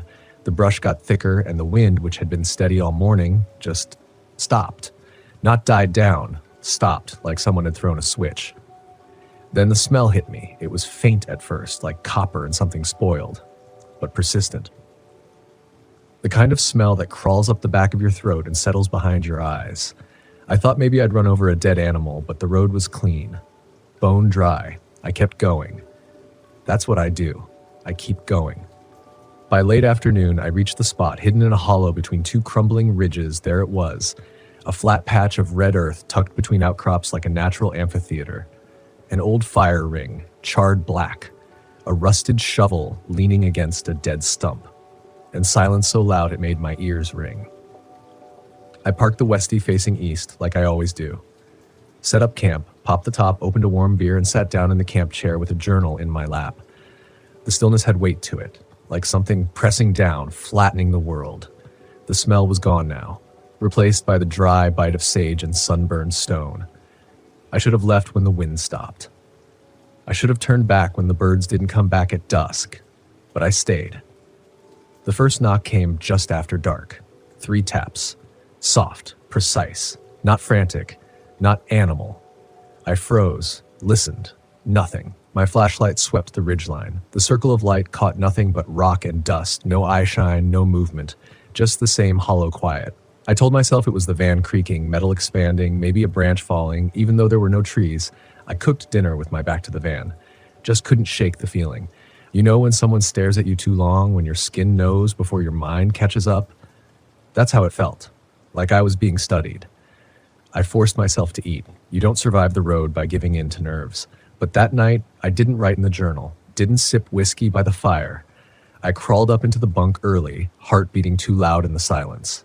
Then the second knock came, louder, closer. 3 taps again, same rhythm. I grabbed the flashlight and leaned out the top canvas.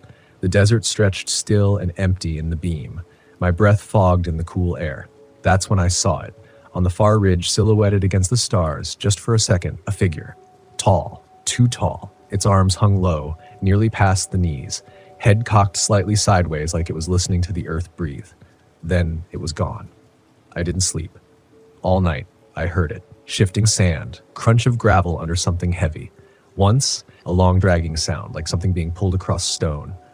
I waited for dawn like a drowning man waits for air. When the sky finally softened to pale orange, I stumbled out, boots unsteady, hands numb from gripping the flashlight all night. I packed fast, too fast. My fingers kept fumbling buckles and zippers. Every sound echoed, too loud, too close.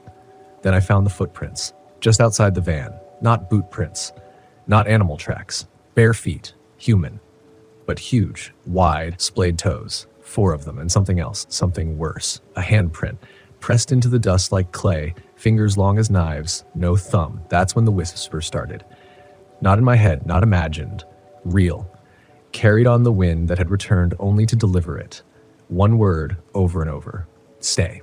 I stood there staring at that word, hearing it ripple through the brittle sagebrush like it had a mouth, a breath, a will. Stay. It wasn't a suggestion. It was a command, the kind that didn't come from outside you at night, but straight from underneath your ribs, like something had wormed in and decided to speak using your own damn bones. I did what every instinct told me not to do.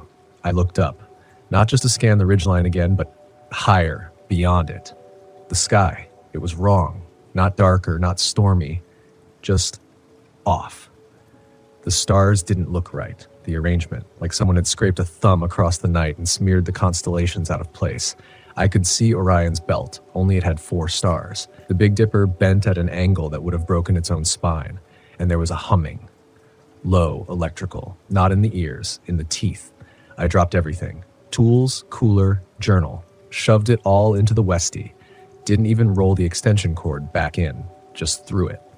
My hands were shaking too hard anyway. The engine cranked slow, like the van was reluctant, like she felt it too. On the 3rd try, she turned over, coughed once, and rumbled to life.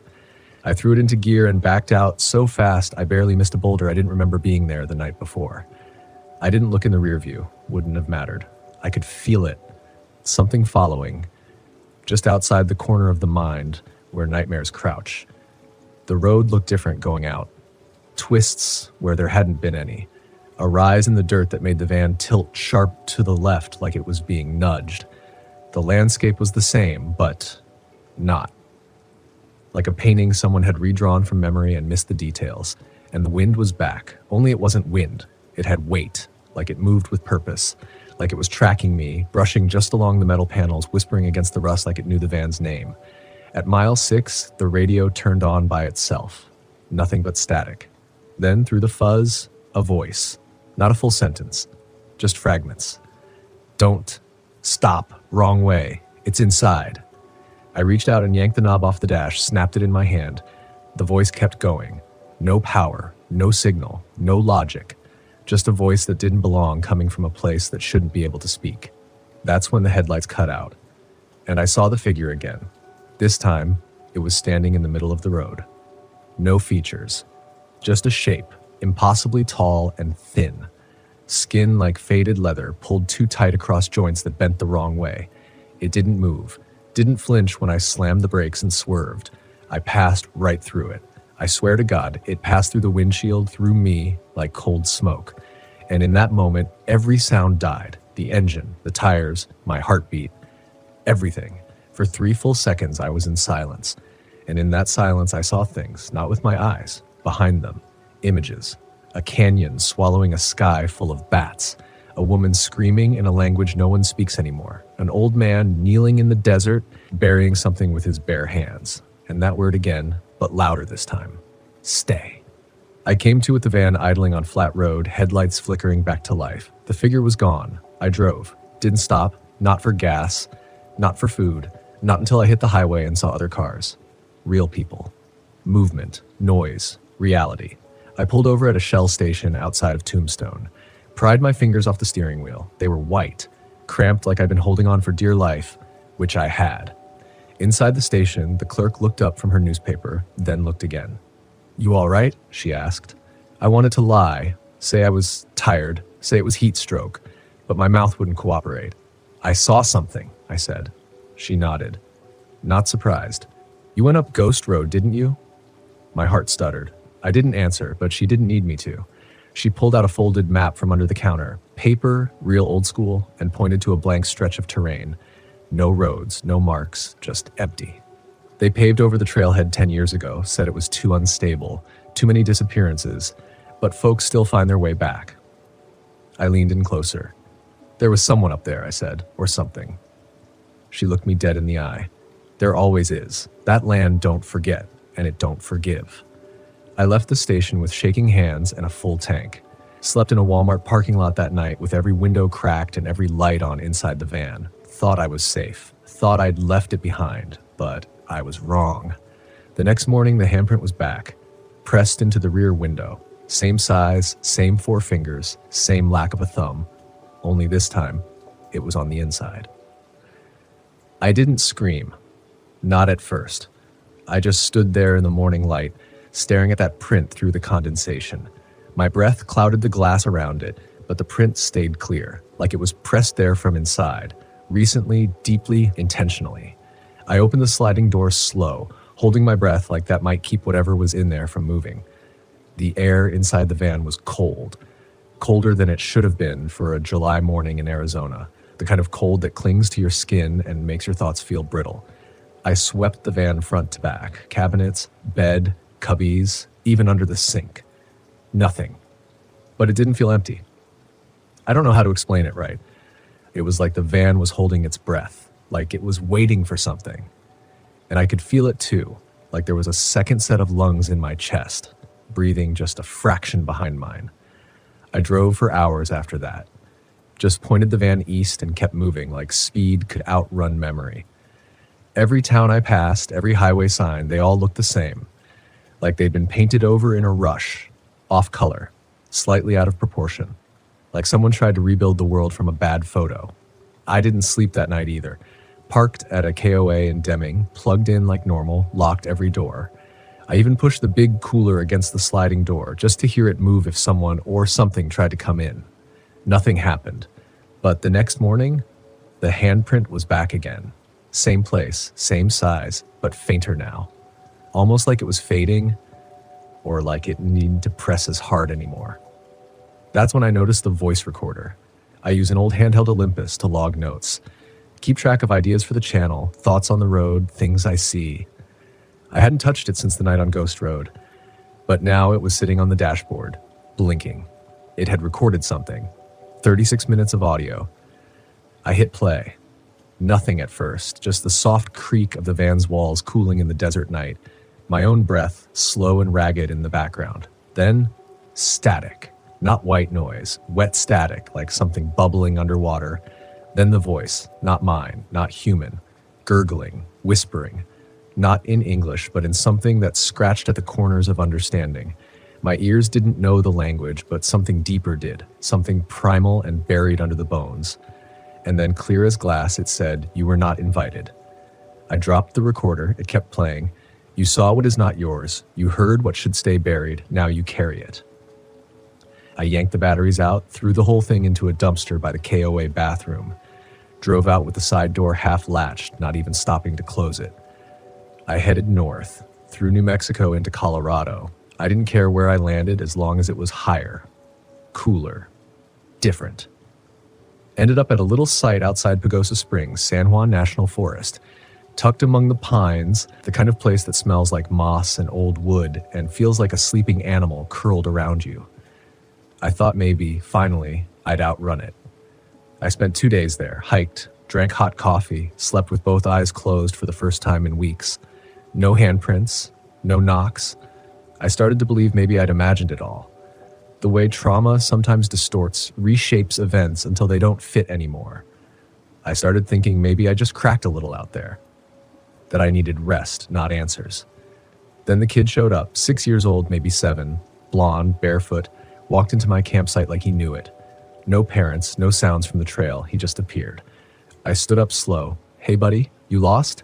He looked at me with eyes that were too still, not scared, not even curious, just still.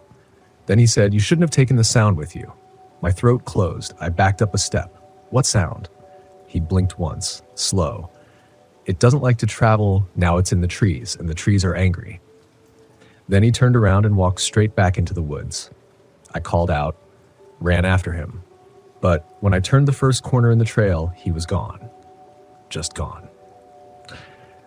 I went straight to the ranger station that afternoon, reported it. They sent out 2 guys, young and underpaid, who combed the trail for an hour and shrugged. No reports of missing kids. Maybe a local, one of them said. They wander out sometimes. But there was something tight in his jaw when he said it, like he didn't believe it either. That night, the knocking came back. This time, not on the van. From the trees. First 3 taps, then 5, then 8, like it was learning or counting. And the smell returned, that coppery rot curling at the edge of the air, thick and hot and pressing down against the roof of the world. I didn't wait for morning. I packed everything in the dark, left my camp chair behind, tore the power cord straight from the pole, and drove down that mountain like I was being chased by fire, because in a way, I was, and I still am. There's a sound your tires make when you're going too fast down a mountain. Not a screech, not a skid, just this high-pitched whine, like even the road is warning you. Slow down, you're not supposed to be here. I didn't listen. Didn't even blink until I hit the edge of town. And when I did stop, when I finally pulled the Westie over behind a diner in the dim light of 5 a.m. haze, I realized my hands were bleeding. Not cuts, just blood. Smears along the insides of my palms, as if I'd been holding on to something sharp all night without knowing. I sat there for a long time, trying to slow my breath, trying to pretend the world was still solid, that all the pieces still fit. I don't know how long I sat there before the cook came out. Big guy, apron still dusted with flour. He lit a cigarette, glanced over at me, then did a double take. Came walking over with this slow, careful gait. Not cautious, exactly. Just respectful, like he'd seen this before. You get caught up there? He asked, motioning vaguely to the west, toward the mountains I had just barreled down. San Juan? I nodded. He didn't say anything at first, just looked at the van, then at me. You smell it? That question cracked something open in me. I nodded again. It's like blood and rust and something old, like turned dirt, like something buried too long. He took a long drag on the cigarette, exhaled slow. Yeah, that's it. What is it? I asked. My voice didn't sound like mine. Thinner. He looked up at the sky like he was trying to find the right words in the cloud cover. Some folks say the land remembers. Others say it's more like a scar. You touch the wrong place. You peel back something that didn't want to be seen, and it follows you. Don't matter if you drive or fly or run. If it knows your name, it'll find you. My name? He didn't answer. Just looked at me. That same look I'd seen in the ranger's face, in the gas station clerk's eyes. Not fear. Pity. He handed me a napkin. Clean your hands, and don't sleep under trees tonight. Then he walked back inside like it was just another Tuesday. I sat there until the sun cleared the horizon and the smell faded, but it didn't leave. Not really. It just settled somewhere deeper, somewhere inside. That was 4 weeks ago. Since then, I've tried to outrun it. Flagstaff. Santa Fe, truth or consequences, back roads and Bureau of Land Management sites. Wide deserts, high plateaus. Nowhere feels untouched anymore. Nowhere feels still. It's like I opened something. A door, maybe, or worse, a memory. And now it's in me. I see things. Not just out of the corner of my eye, but full on. Shapes that flicker between trees, standing still until I look at them, then gone. Voices that don't echo, sounds that repeat when they shouldn't. I've recorded every night since. I have audio files I can't explain, tapping rhythms that increase based on where I park, static that turns into breath when I slow it down, words in languages that don't exist. Some of them I've started to understand, not because I know them, but because they feel familiar. One night outside Roswell, I woke up to the sound of dirt moving. Not footsteps, not an animal. Dirt, shifting, like something was being dragged under it. I opened the door, heart in my throat, flashlight in hand, swung it out across the dry wash where I'd parked. Nothing, except a line in the dirt, not from an animal. No paw prints, no tire treads, just a long straight groove from the edge of my van into the darkness, like something had crawled out or in. I followed it for a while, maybe 100 feet, until the groove ended at a pile of rocks. I wouldn't have thought anything of it until I noticed the rocks weren't resting on the ground. They were stacked. Precisely. Deliberately. Like a tiny cairn, but too smooth, too symmetrical. And there was something else, a feather, wedged between the stones, perfectly upright, like a marker, like a warning. I turned and ran, didn't care if I tripped, didn't care if something followed. I just knew I wasn't supposed to be there. Back in the van, I locked every door and drove until I ran out of fuel. Slept that night, slumped over the wheel in the parking lot of an old casino.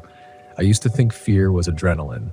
Now I know it's something colder, quieter, like drowning, but with your eyes open. And no matter how far I drive, it's with me. Not the figure, not the smell. The silence. The knowing that whatever I touched out there, whatever I heard, wasn't meant for me.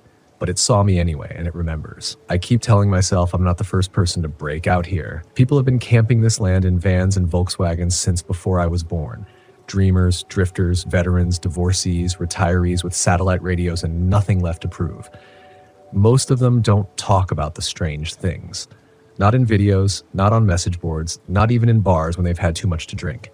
Because once you start talking, it makes it real. And once it's real, it finds you again. But I'm talking now because I don't have a choice. Last night, something changed. I was parked on the edge of a dead lake bed near Animas, New Mexico, flat as bone, open to the sky, the kind of place that feels untouched by time. No trees, no hills, just cracked earth and stars. I thought I'd found peace again. No smells, no prints, just me in the van and the low hum of a world that had finally left me alone. But sometime around 2 a.m., I woke to the sound of a door unlatching. Not fully opening, just clicking free. I stayed still, didn't move, didn't breathe, because I knew that sound. I knew it wasn't the wind, and I knew every damn latch in that van, how they sound, how they feel. The side door, the one I always double check. I sat up slow and reached for the mag light under the pillow, clicked it on, and right there inside the van, standing between the sink and the closet, was a man, or what was left of one. He was tall but hunched as if his spine had curled inward, skin pale and too smooth, like paper left in the sun too long. No hair, no lips, just this waxy stretch of skin where a mouth should be. But the worst part was his eyes. They weren't looking at me. They were looking out the window, at something behind the van. I didn't speak, didn't scream. I just stared, frozen, while he, or it, kept peering outside like I wasn't even there, like I was incidental. And then in a voice like dry grass brushing against canvas, it whispered, "It's almost open." Then it turned, not toward me, not away, just turned inward, folding in on itself like a shadow slipping back into a wall. And it was gone. No movement, no sound, just empty air and the echo of something I couldn't name. I didn't sleep after that, didn't even blink for a while. The sun came up eventually, casting long stripes through the van windows, and I drove without thinking, past Lordsburg, past Bowie, into the flat guts of southern Arizona where the roads stretch out like scars across the desert. I should have stopped, should have turned around. But part of me needed to know, needed to get closer, even if I didn't know what it was. So I drove to Chiricahua. They call it the Wonderland of Rocks, but that name doesn't do it justice. Like something was halfway through making mountains and changed its mind. Giant columns of stone stacked like forgotten gods, waiting for someone to remember their names. I parked just off Pinery Canyon Road, secluded spot. No other vans in sight, no hikers, just the rocks, the wind, and whatever had been following me for weeks. I didn't even bother unpacking, just walked straight into the maze of stone. And that's when I heard it. A low hum, not from above, from below, like a throat buried in the earth preparing to speak. It vibrated through the soles of my boots, into my knees, up my spine. Not sound exactly. Resonance. Something. Remembered. The kind of hum you feel in your teeth. I climbed higher, between the spires, around the ridges. My legs burned, lungs scraped dry, but I couldn't stop. Not until I saw it. An opening. Not natural. Not carved. Built. Perfect archway about 5 feet high, hidden between 2 leaning stones, framed in symbols I didn't recognize, but felt like I should. I didn't go in. I wish I could tell you I was brave enough to step through, but the truth is, everything in me screamed. That hum was louder now, like a choir of buried voices chanting in reverse. And for the first time I realized, this isn't something I found. This is something that wanted to be found. And it had chosen me. I ran, nearly fell off a ledge, scraped my arms, tore my jeans, didn't care. I just needed distance, space, silence. But when I got back to the van, the engine wouldn't start. Not even a click. Battery, full. No mechanical reason. Just stillness, like the van had made a choice too. So I waited, sat on the roof as the sun set, watching the stone pillars glow orange and then fade into shadow. And for a few minutes, everything was quiet. But just before full dark, the knocking started again. Not on the van this time. From the canyon walls, from the air, from inside me. Knock. Then silence. Then again. Knock. It wasn't random, it was deliberate, rhythmic, like a signal meant for someone or something that understood. I sat on top of the Westie, arms wrapped around my knees, heart thudding in time with the sounds. The desert below was soaked in moonlight, silver and soft and cruel. The rock spires around me no longer looked natural. They looked like watchers, silent, still, and suddenly much closer than before. I whispered out loud, not sure to who, "What do you want from me?" But the knock didn't answer. Not directly. Instead, the wind shifted. It carried a smell. Not the metallic scent I'd come to dread, not blood, not rust. This was older. Char. Bone. The acrid perfume of something sacred that had been defiled long ago. Then the hum returned. Low. Subterranean. But layered this time. With breath. With voice. I jumped down from the roof and tried the ignition again. This time it turned. Not smoothly. Not like a machine. Like something waking up under protest. Groaning back to life. I didn't ask questions. Just drove. Didn't matter that it was dark. That the road curved like a serpent between the cliffs. I had to leave. I had to believe I still could. But as I pulled onto the main road, something caught my eye in the rear view. There was someone sitting in the back seat. No movement. Just the silhouette. Shoulders too high. Neck too long. Like it had forgotten how to be human. I didn't turn around, didn't scream, didn't cry. I just kept my eyes forward and drove, past the trees, past the rocks, through towns that blurred into ghosts until the desert was behind me. Until I reached a Walmart parking lot outside Tucson, flooded in halogen lights and the safety of people who had no idea what I'd seen. Only then did I check the back. Empty. No indentation on the seat. No prints, no sign. But the smell was there. Burnt hair, wet ash. I slept with the windows down and a knife in my lap. In the morning, I told myself I imagined it, that I'd been sleep-deprived, malnourished, delusional. That's what fear does, right? It rewrites the rules of logic until nothing makes sense.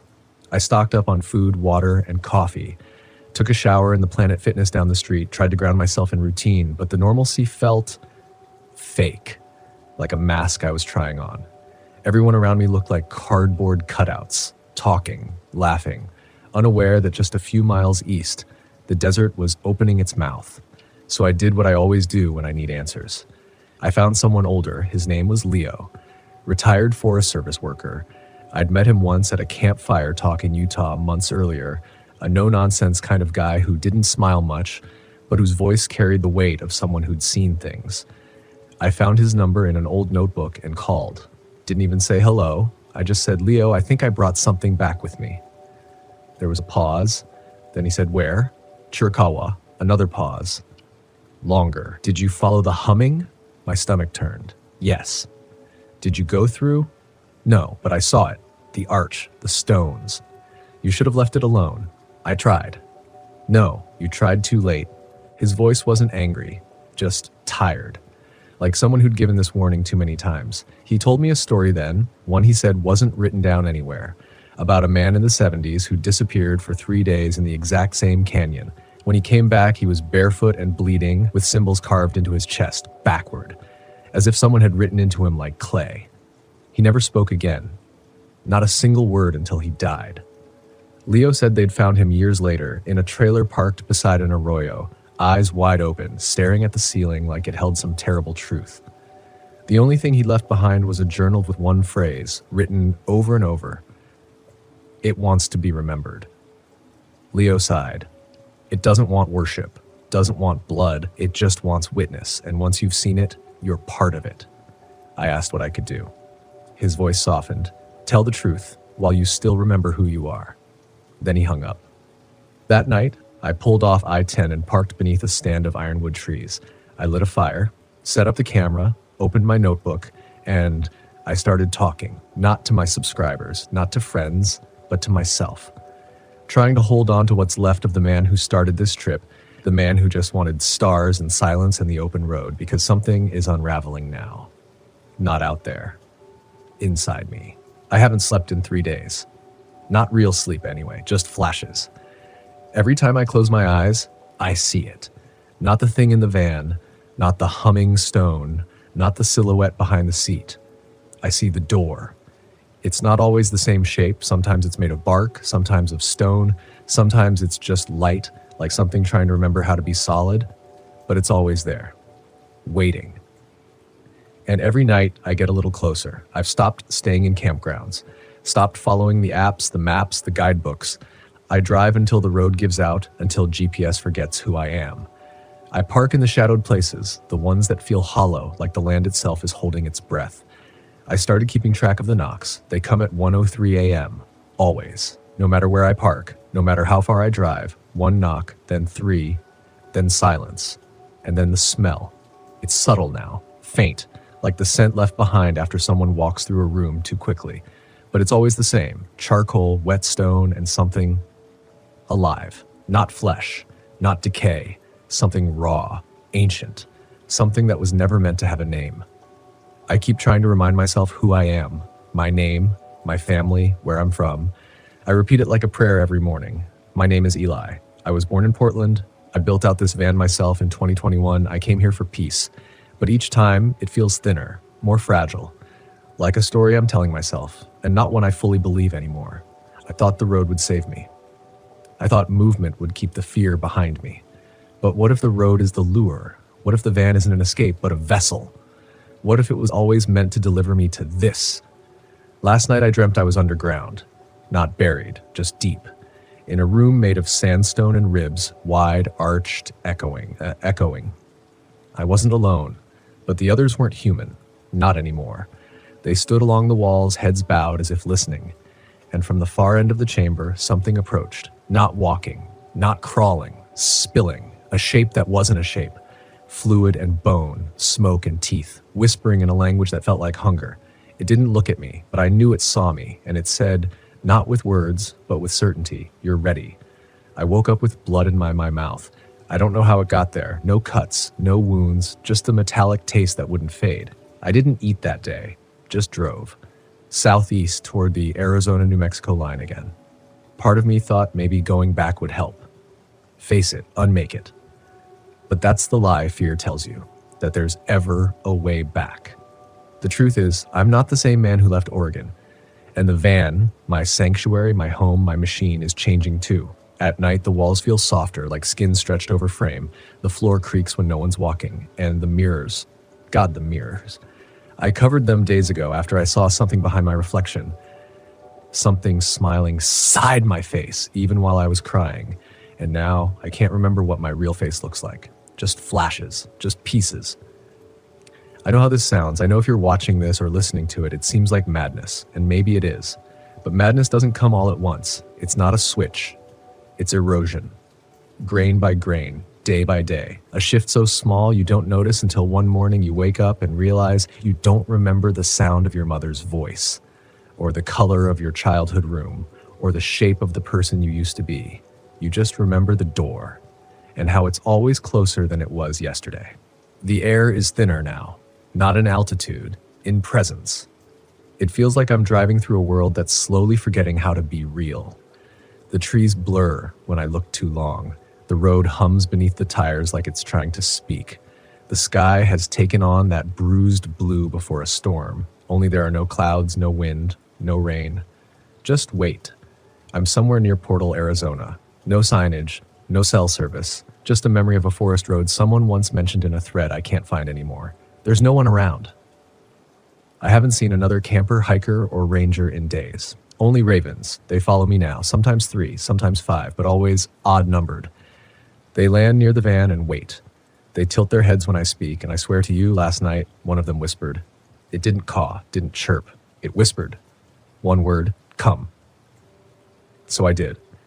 I followed the dirt road as it curved into the hills, into a basin carved from ash and time, and there it was, the archway. The same shape from the Chiricahua canyons, the one I didn't enter before, but this time it was waiting for me, unburied, whole, awake. The symbols around the edges glowed faintly in the moonlight, not light as reflection, but like something inside them was stirring, remembering. I stopped the van and stepped out. No flashlight, no camera, just the hum in my chest that had never fully left. And I walked through the arch, into the hollow. The moment I crossed, the air changed. It wasn't cold or hot. It wasn't dry or damp. It was empty, like the molecules here had been borrowed from somewhere else and didn't quite know how to exist. And then from the dark, the knocking, not wood, not stone, inside me, like bones remembering something the mind had forgotten. The chamber I stepped into wasn't vast, but it felt endless. Curved walls, covered in markings, not drawn, not etched. Grown, like the space itself was alive and had been dreaming in silence for centuries. At the far end, I saw a shape, not a monster, not a man, just a figure, hunched, watching. It didn't move. It didn't need to.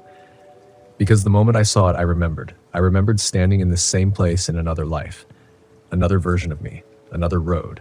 I remembered the feeling of stepping through, not once, but many times, across lives, across dreams, across roads that always led back here. I wasn't chosen. I was returning. The figure didn't speak, but its presence filled my mind, and what I felt wasn't fear, not anymore. It was recognition.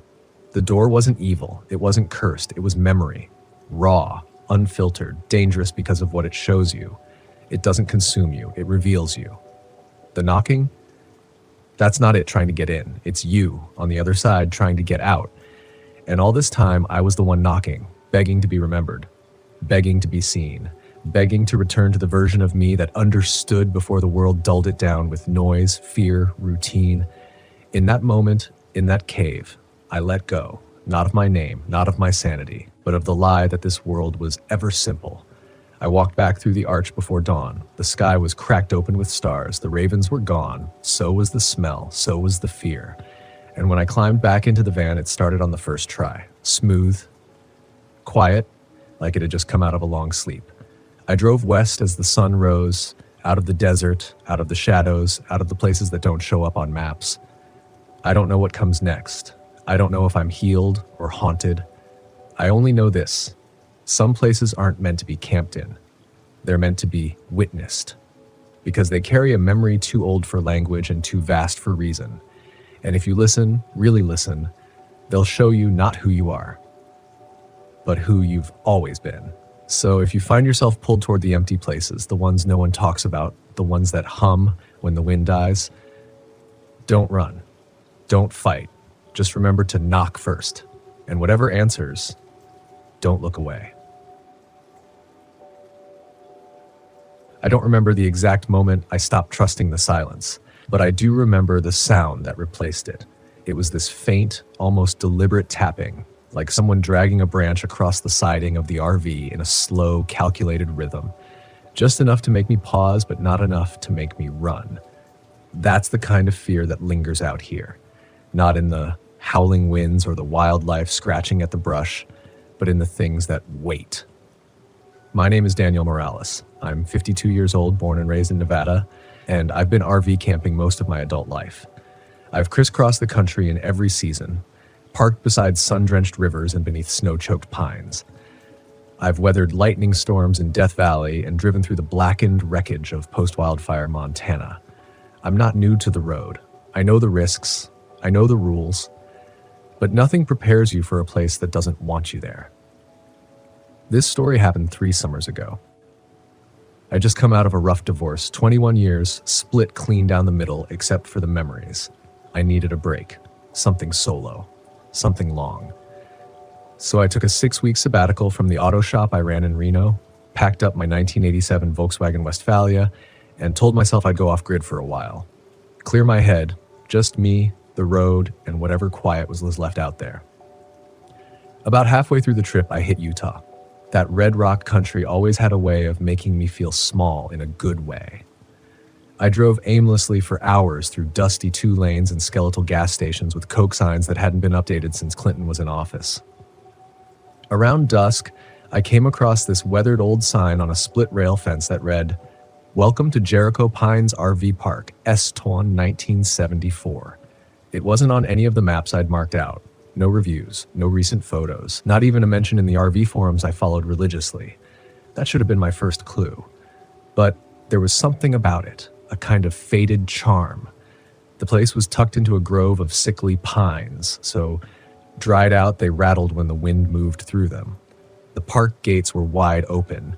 No office lights, no ranger, just the low metal clang of a wind-battered American flag on a rusty pole. I don't know why I drove in.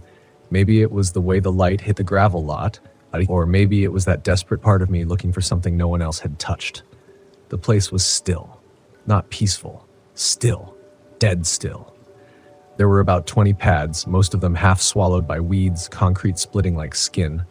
A couple old RVs were still parked there, sun-bleached and forgotten, their tires cracked and flat, no lights inside, no movement. It felt like the aftermath of something. I picked a spot near the back, close to a dry creek bed. The air smelled like dust and battery acid, and something else I couldn't quite place, sweet, almost like rotting fruit. I chalked it to old trees or maybe some roadkill nearby. I told myself it was temporary. One night, just enough to rest, and then I'd move on. I ate dinner cold, canned chili and crackers. No fire, no music, just the quiet hum of the fridge and the occasional creak of the van settling. I cracked open a beer and leaned back in my camp chair, eyes on the stars through the thinning pines. And that's when I saw the first light. It came from one of the dead RVs about 4 sites down. A faint bluish glow like the kind old TVs used to give off in motel windows. Just a flash, then gone. I stared, thinking maybe I'd imagined it. Rubbed my eyes. Nothing. Then it happened again. A flicker. Then movement. Slow, like someone pacing behind frosted glass. Now look, I've been around long enough to know better than to go poking around other people's business. Especially not in an abandoned park with no cell signal and no ranger in sight. But there was something off about it. That RV hadn't looked livable. No water, no power, and judging by the sag in its roof, not even safe to stand in. So what the hell was the light? I stayed put.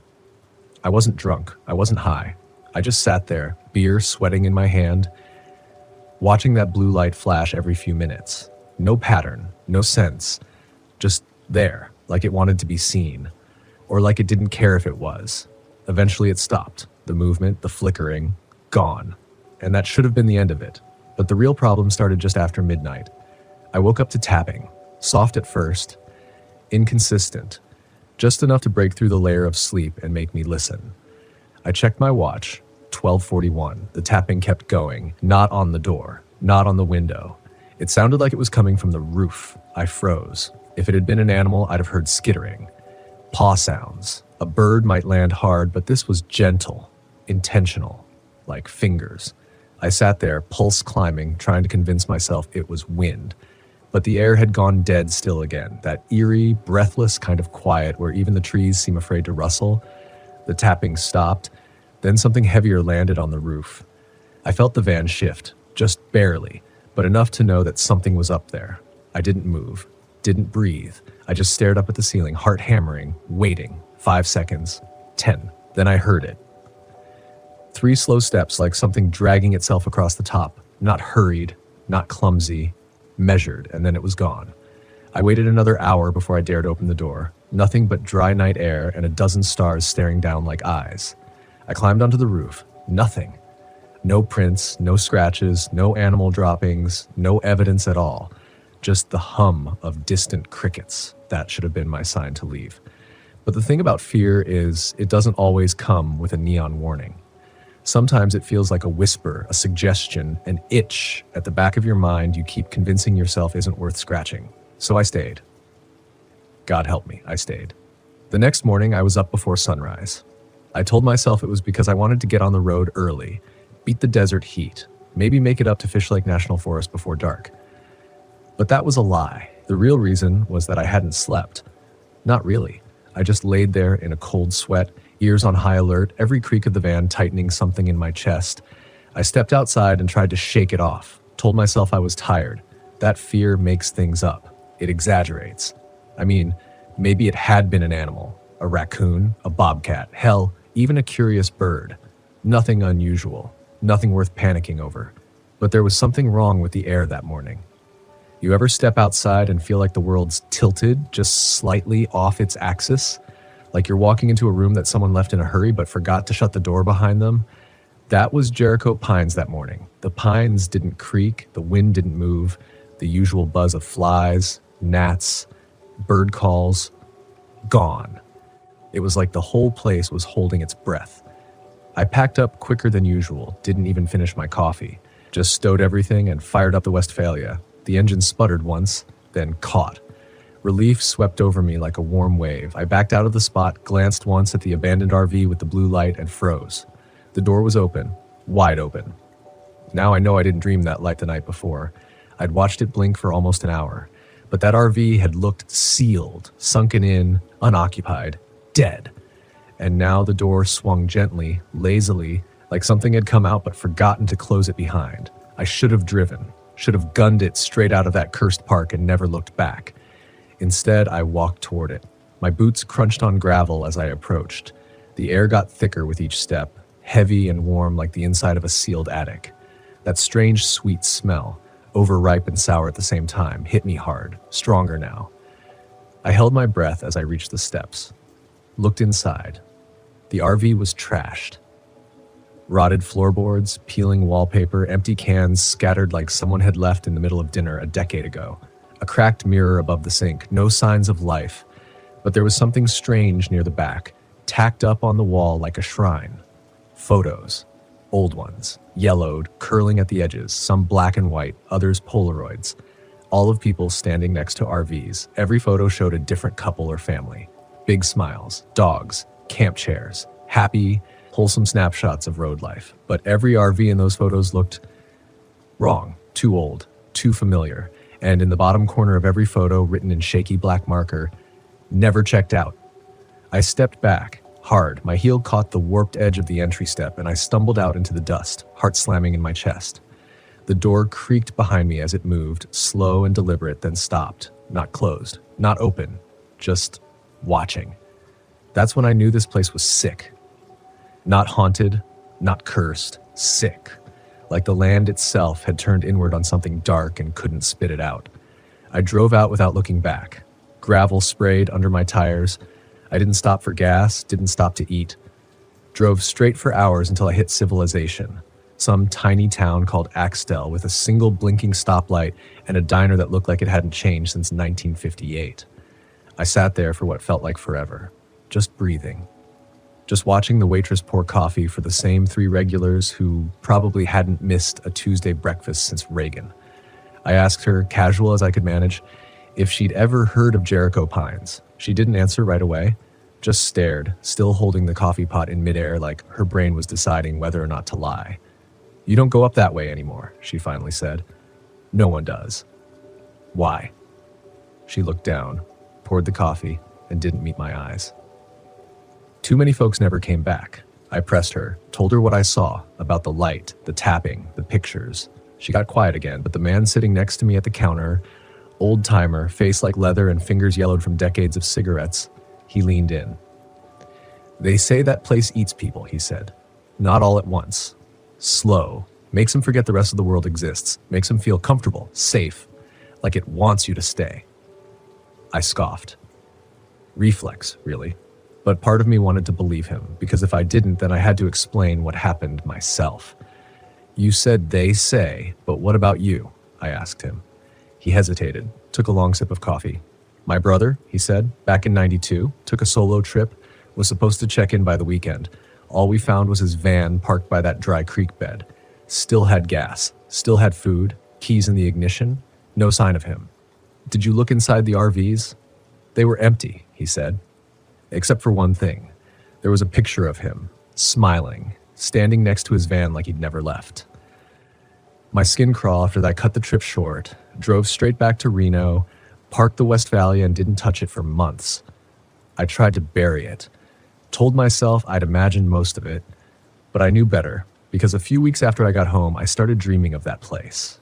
Same dream, over and over. I'd be standing in the middle of Jericho Pines, and everything was dead quiet. The trees twisted above me like smoke, the air too still, and the ground breathing beneath my feet. Then I'd hear it, the tapping, from inside the van. One night, I woke up drenched in sweat, heart racing, went outside to clear my head. That's when I saw it, a Polaroid photo taped to my RV door. My face. My van. That same dusty campsite. And in the corner, written in black marker, almost checked in.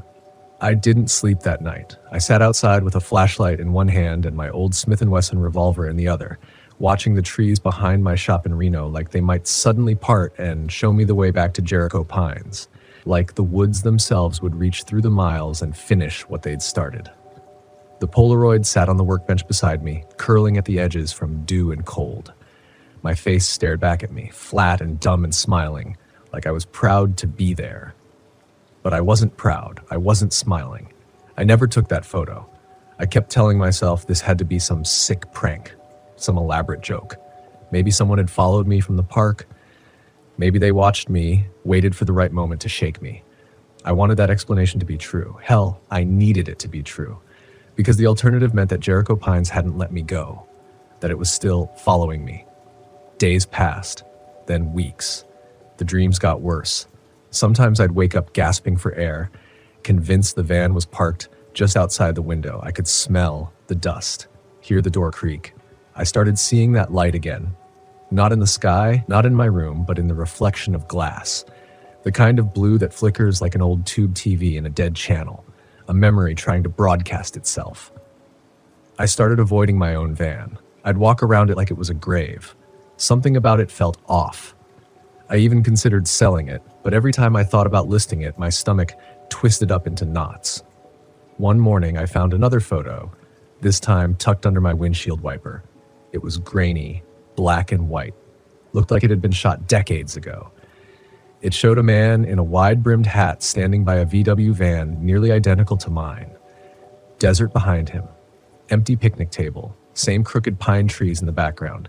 And on the table, a photo of me. I dropped it and didn't pick it up again. That same day, I drove straight to the county clerk's office. I needed to know more about Jericho Pines, who owned it, when it was built, why it had been left to rot. The clerk was helpful, if a little puzzled.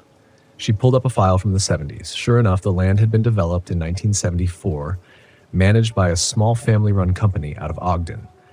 Listed a Marvin and Darlene Kessler as the original founders. Campground opened with 25 pads, septic, and a central bathhouse. But here's where it got strange. There was no record of it ever being closed. No tax delinquency, no foreclosures, no out-of-business filing, just silence. The last recorded payment on the property was in 1996, then nothing. No sale, no deed transfer, no complaints either. It was as if it had just been forgotten. I pushed harder. Dug through old newspaper archives at the library, scanned every Utah travel guide I could find from the 80s and 90s. Still nothing. No ad placements. No photos. No campground reviews. Nothing beyond that same sun-bleached wooden sign and the gravel lot I remembered. It was like it had been erased or never really existed. But it had existed. I'd been there. And I wasn't the only one. I started asking around, quietly. Posted a few anonymous threads on survivalist forums, RV camping groups who didn't use the name Jericho Pines, just described it vaguely. Abandoned park, southern Utah, old sign, blue light. Most people ignored it. A few cracked jokes. But then 2 weeks later, I got a private message from a user with the handle Murray.77. His message was short. I saw the light too, back in '01. Stayed one night. Still not right. I replied immediately, asked for details, coordinates, anything. He didn't write back right away. When he did, he sent a scanned journal page, handwritten, yellowed, looked like it had been torn from a leather-bound book. The entry was dated June 17, 2001. It described driving through Utah, looking for a last-minute place to park. Said the spot felt like it had been waiting for me. He mentioned the blue light, the silence, the tapping on the roof. Said he'd woken up to find a photo of himself stuck to the inside of his windshield. The entry ended with this line: "Whatever that place is, it doesn't keep people, it remembers them."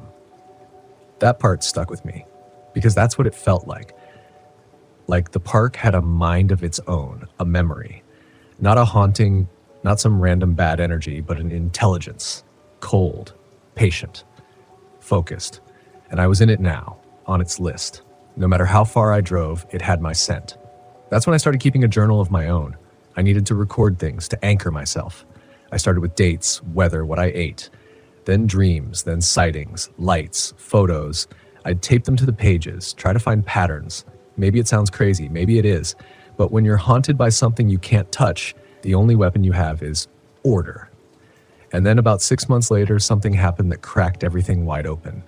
I was camped in New Mexico, way off-grid, just west of the Gila National Forest. Clear skies, nothing around for miles. I'd finally started to feel okay again. Not safe, exactly, but quieter inside. Like maybe it had finally let me go. That night, I stepped out of the van to take a leak. Stretched, took in the stars, and there it was. Faint, flickering. A blue light out past the tree line. Too far to see clearly, but close enough to recognize. That sickly television blue blinking like a beacon from another dimension. I stared at it, heart rate spiked. Adrenaline dumped into my blood like a floodgate opened. Then I saw movement. A shape. Human. Standing just at the edge of the trees. Watching. I called out, "Hello?" And my voice felt too loud, like it didn't belong in that moment. The figure didn't respond, just turned and walked back into the woods. Slowly, like they knew I wouldn't follow. The light went out. I stood there for a long time, didn't chase it, didn't investigate, just stood there shivering until the sun cracked over the ridge. And when I got back inside the van, there it was, another photo. But this time it wasn't of me. It was a child, a boy, maybe 9 or 10, dirty blonde hair, scared eyes, standing beside my van in my chair. Same dusty pine trees in the background. No name, no date. Just that same handwriting in the corner. He remembers you too. I kept that photo in my glove box for 3 days before I could bring myself to look at it again. The boy's face haunted me. Not just because of how afraid he looked, but because of something deeper. Something I couldn't quite explain. He wasn't just scared, he was confused. Like he'd just woken up from a bad dream and didn't know which part of the world was real anymore. And behind those eyes, there was something familiar. I swear to you, I had seen that face before. Not in person, not recently, but buried deep in the folds of memory. I tore through old photo albums, camping magazines, even internet archives. Days passed, nothing. Then one night, I found it. A missing persons database from 1993. Kid named Jeremy Clanton vanished while on a road trip with his parents in Utah. Their RV had been found parked at an abandoned campground. Doors locked, food in the fridge, keys in the ignition. Empty. I pulled up the report. Location, Sevier County. Unincorporated land. Roughly 20 miles north of the old turnoff I'd taken into Jericho Pines. I couldn't breathe. This place didn't just remember, it preserved. That photo of the boy had been taken recently. Fresh color, modern lighting, clear print. That campground hadn't just taken him in '93. It had kept him. And now it was showing him to me. Like a cat dropping a dead bird on your doorstep. Not out of malice, but to prove something. The next morning, I did something I promised myself I'd never do. I went back. I don't even remember the drive, just the feel of the wheel in my hands, the hum of the tires on asphalt, the strange calm that settled over me like a heavy blanket. I wasn't thinking. I was following something. By the time I reached the dirt road turnoff, the sun was just dipping below the ridgeline. Same wooden sign, still rotting, still leaning, still half covered in desert vines like the earth itself was trying to swallow it back down. Jericho Pines Campground. Established 1974. The letters looked older this time, more faded. The paint was peeling in places I hadn't noticed before. Or maybe I had and just didn't want to believe it. I eased the van up the gravel road. Every tree was right where I remembered. Every lot marker, every silence. It was like the place hadn't aged a day since I left, like it had been waiting. I parked in the same spot, shut off the engine, waited. No wind, no birds, just that same thick, airless quiet. I stepped out, my boots crunched the gravel. I looked toward the abandoned RV where I'd first seen the blue light. The door was open again, wider this time, like an invitation. But I didn't go there. Instead, I walked toward the bathhouse at the edge of the lot, the one I'd avoided the first time. Its door was barely hanging on its hinges, and the inside was pitch black. I raised my flashlight, but the beam barely pierced the dark, like the shadows were swallowing it. Still, I went in. The smell hit me first. Damp, metallic, faintly sweet, like old rust and dead flowers. The floor was littered with leaves and broken tile. The stalls were empty, but the back wall of the shower room, that was new. It was covered in photos, hundreds of them, maybe thousands, taped, stapled, tacked to the peeling paint like a grotesque scrapbook, all ages, all eras, people standing by RVs, people eating s'mores, kids with fishing poles, couples kissing in lawn chairs, smiles, laughter, but none of the photos had dates, none had names, and every single person in them looked slightly off. Not scared, not dead, just vacant. Their eyes didn't focus, their bodies slouched in unnatural ways, like mannequins mimicking life, and written beneath them over and over in red marker, "We never left. We never left. We never left." I stumbled back, my foot caught the edge of a crack drain. I fell hard, the flashlight skittering across the floor, and then I heard it. That soft, slow tap, tap, tap coming from the walls. No rhythm, no echo, just close, nearby, like fingernails brushing against concrete from the other side. I scrambled up and ran out the door, gasping. My lungs burned like the air had turned into smoke. I sprinted back to the van, yanked the door open, and froze. There was someone sitting in the passenger seat. The boy, Jeremy, same face as the photo, same clothes, but he wasn't scared anymore. He was just sad. His eyes were hollow, lips slightly parted like he wanted to speak but couldn't, and then he was gone, vanished. No sound, no movement, just an empty seat. I didn't think. I drove. I don't remember steering, don't remember the road. I only remember the sound of the gravel spitting behind me and the sickening weight in my chest, like something had climbed in and anchored itself to my ribs. By the time I hit pavement again, I was crying. Not from fear, but from a loss I couldn't name, and taped to my steering wheel. One last photo. Me standing next to that boy, Jeremy. Both of us smiling, same crooked trees behind us, same light in the sky, and this time, it didn't say anything in the corner. No date, no name, just a single black drawn across the bottom. Like a checklist, like I'd been claimed. After I left Jericho Pines the second time, something in me shifted. Not fear, not even dread. Something quieter, hollower. You ever hear silence so thick it feels like it has weight? Like it presses on you, lives in your bones? That's what followed me now. Not footsteps in the dark, not voices, just that unbearable, impossible silence. I stopped sleeping again. When I closed my eyes, I'd see that photo, me and the boy pinned beneath that black check mark. The final tick, the done deal. My hands would shake when I tried to eat. I started hearing things in the hum of the van's engine, like whispers built into the RPMs, phrases I couldn't quite make out. Then the lights came back. First as flickers and reflections, chrome bumpers, the lenses of my binoculars, the mirrored panel on my stovetop. Then at night, drifting across my campsite like distant headlights. Always that same unnatural blue, cold and twitching like electricity trapped in fog. But it wasn't the light itself that broke me. It was what started to disappear. First, my photos.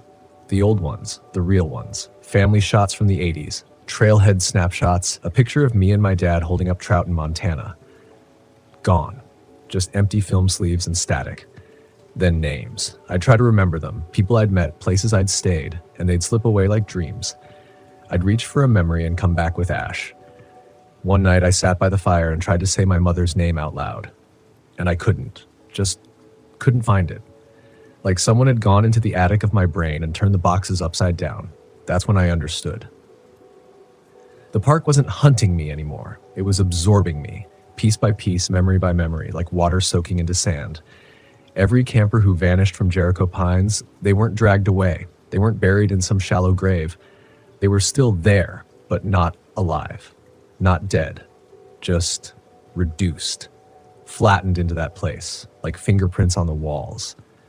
And now it was my turn. That photo, the last one with the check mark, wasn't a threat. It was a receipt.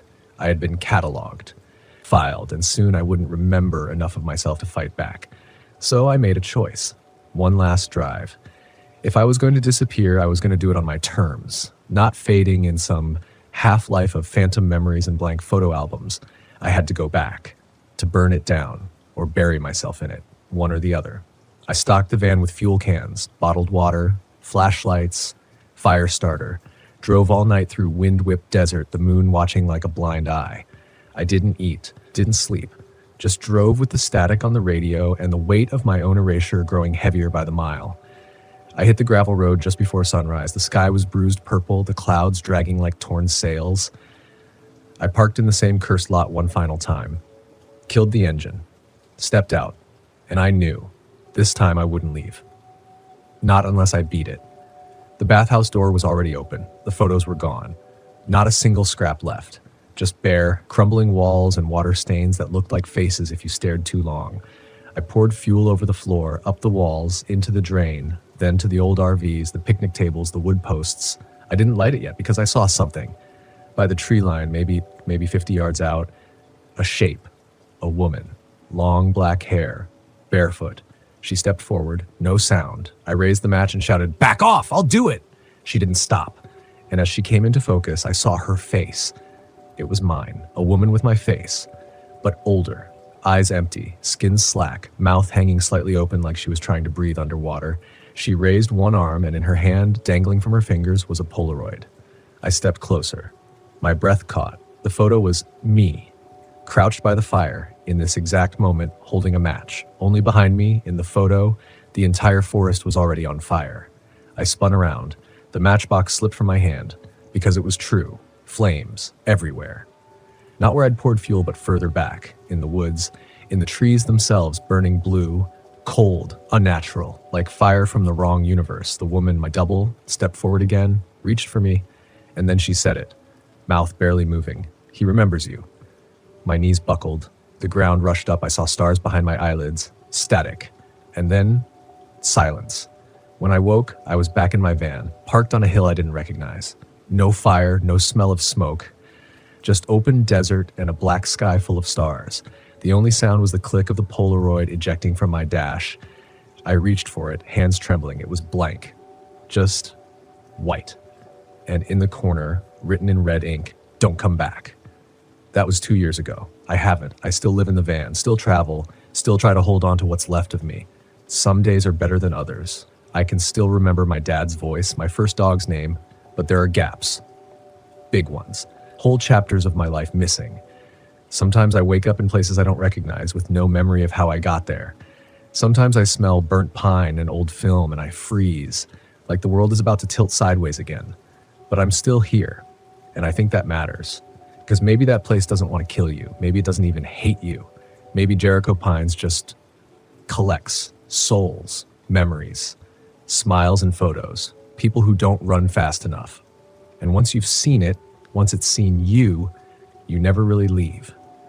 So if you're out on the road and you see an old wooden sign half buried in dirt, if the campground's too quiet, too clean, too forgotten, if you hear a tap on your roof at night and see a soft blue flicker out your window, don't take a photo.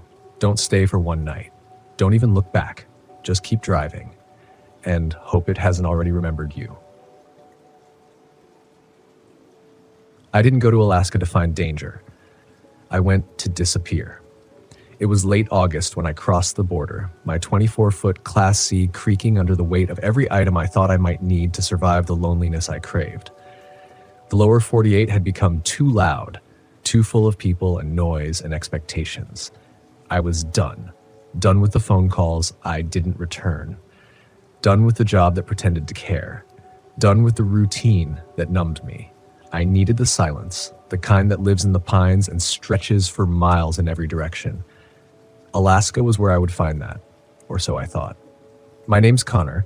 I'm 37, single, and I'd been full-timing it in my RV for just under a year before I made my way up the Alcan Highway. Most folks I met on the road would say they dreamed of Alaska. The wildness, the freedom, the sheer space. Me, I didn't dream about it. I needed it.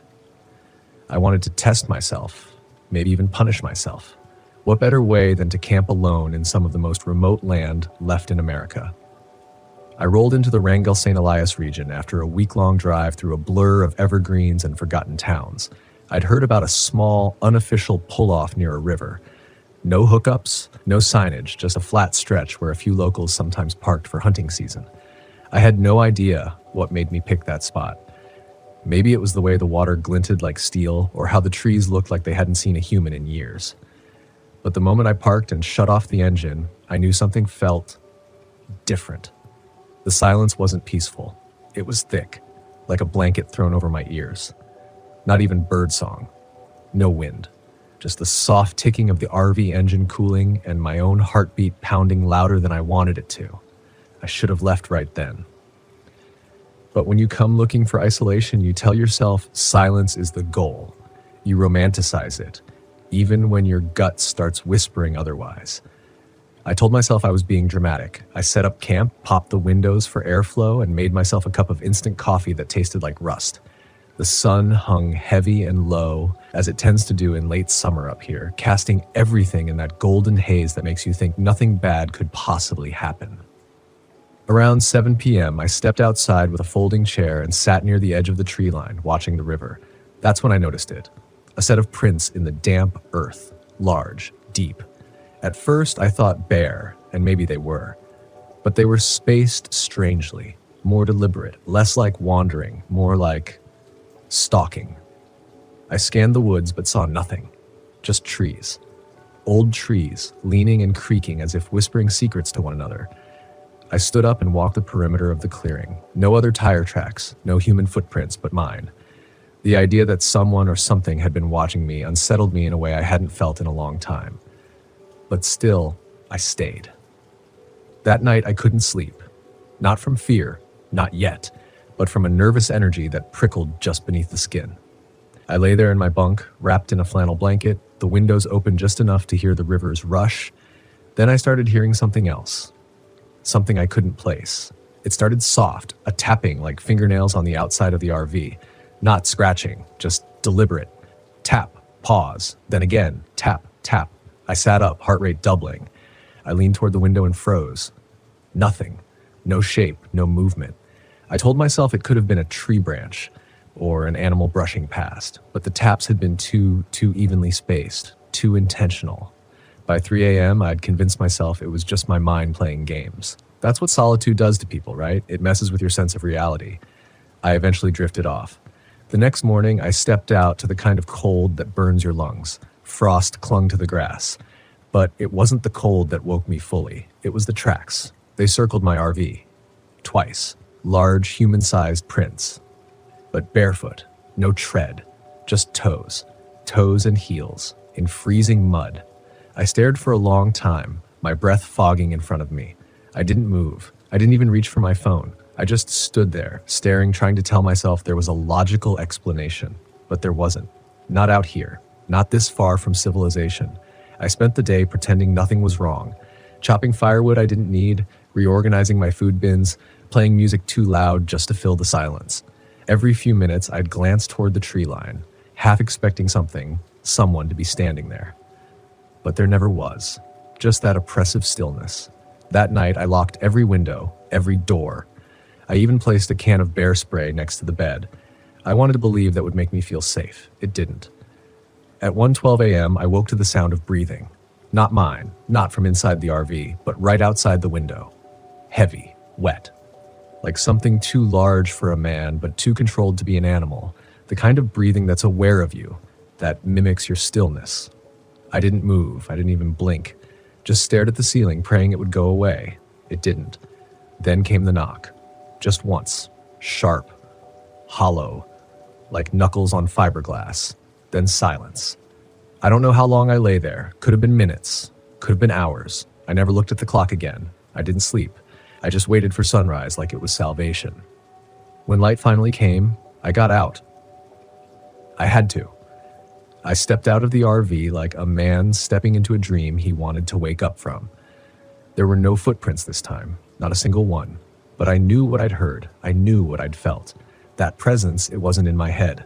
And somehow the lack of evidence made it worse, like whatever had been watching me had decided to clean up after itself. I thought about packing up that morning, driving back to Glen Allen, maybe further. But pride is a funny thing, and fear, real fear, makes you question your sanity. I told myself I'd give it one more night, just one. I had my bear spray, my hunting knife, my rational mind. What could happen? But Alaska doesn't care about your reasons. I spent that entire day watching the woods. I didn't move much, didn't cook, didn't write in my journal like I usually did. I just sat in my folding chair next to the RV, hands on my knees, bear spray holstered to my hip, eyes scanning the tree line for any flicker of motion. But the thing about watching the forest is it watches back. Every sway of a branch, every twitch of a shadow. After a while, it starts to feel like the trees themselves are breathing. A few ravens circled overhead in the late afternoon, their calls harsh and ragged, like something dying far away. I used to think ravens were just birds, but up here they carry a different weight, like they know something you don't. By 6:30, the sky began to darken, and I felt the temperature drop sharply. The Alaskan dusk has a way of sneaking up on you. You look up and suddenly the lights changed, gone cold and blue and brittle. It was like the land was warning me. Still, I didn't leave. I cooked a can of chili and ate it cold. I didn't want to run the stove, didn't want the smell drifting. I'd already convinced myself someone might be close enough to catch it. As night fell, I checked the locks 3 times, closed the curtains, then sat on the edge of the bed, listening. The breathing didn't come that night, the knock didn't either. But something worse did. At 3:42 a.m., I was woken not by a sound, but by a change in sound. The river, it had gone silent. At first, I thought I'd just dreamed the noise, but I sat up and listened harder. Nothing. No rushing water, no wind, no birds, just the hum of the RV's fridge and my own pulse thudding in my ears. The river hadn't stopped, obviously, but the sound of it had, like something was absorbing it, swallowing it whole. Then I heard movement on the roof, one soft footfall, then another. I held my breath. A third. It was slow, measured, not like an animal scrambling. This was deliberate. I eased my hand toward the bear spray. Every inch of my body screamed to move, to yell, to do something, but I was paralyzed. All I could do was listen. The steps crossed from the back vent toward the cab, then stopped. Total stillness. I forced myself to crawl toward the front seat and reach for the driver's door. I paused, hand trembling just inches from the handle. Then I heard it. A whisper, right above me, like a breath pressed against metal. I don't know what it said. I don't know if it even was words, but something was spoken.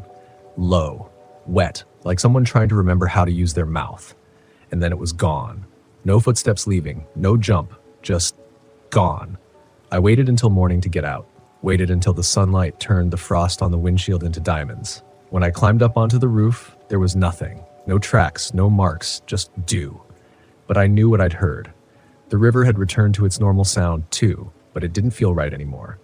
It was louder now, almost mocking. I left that spot within an hour. Didn't even make coffee, I just drove. South, toward Valdez. I told myself I'd stay at an RV park, plug in, be around people again, shake the feeling. But I never made it that far. I pulled off at another turnout around midday. A maintained campground this time, still remote, but with fire rings and signs. There was a family maybe 2 sites over. I could hear the faint buzz of a generator, kids laughing. It felt safer. I parked, leveled, sat out with a paperback I didn't read, and tried to pretend like everything was normal.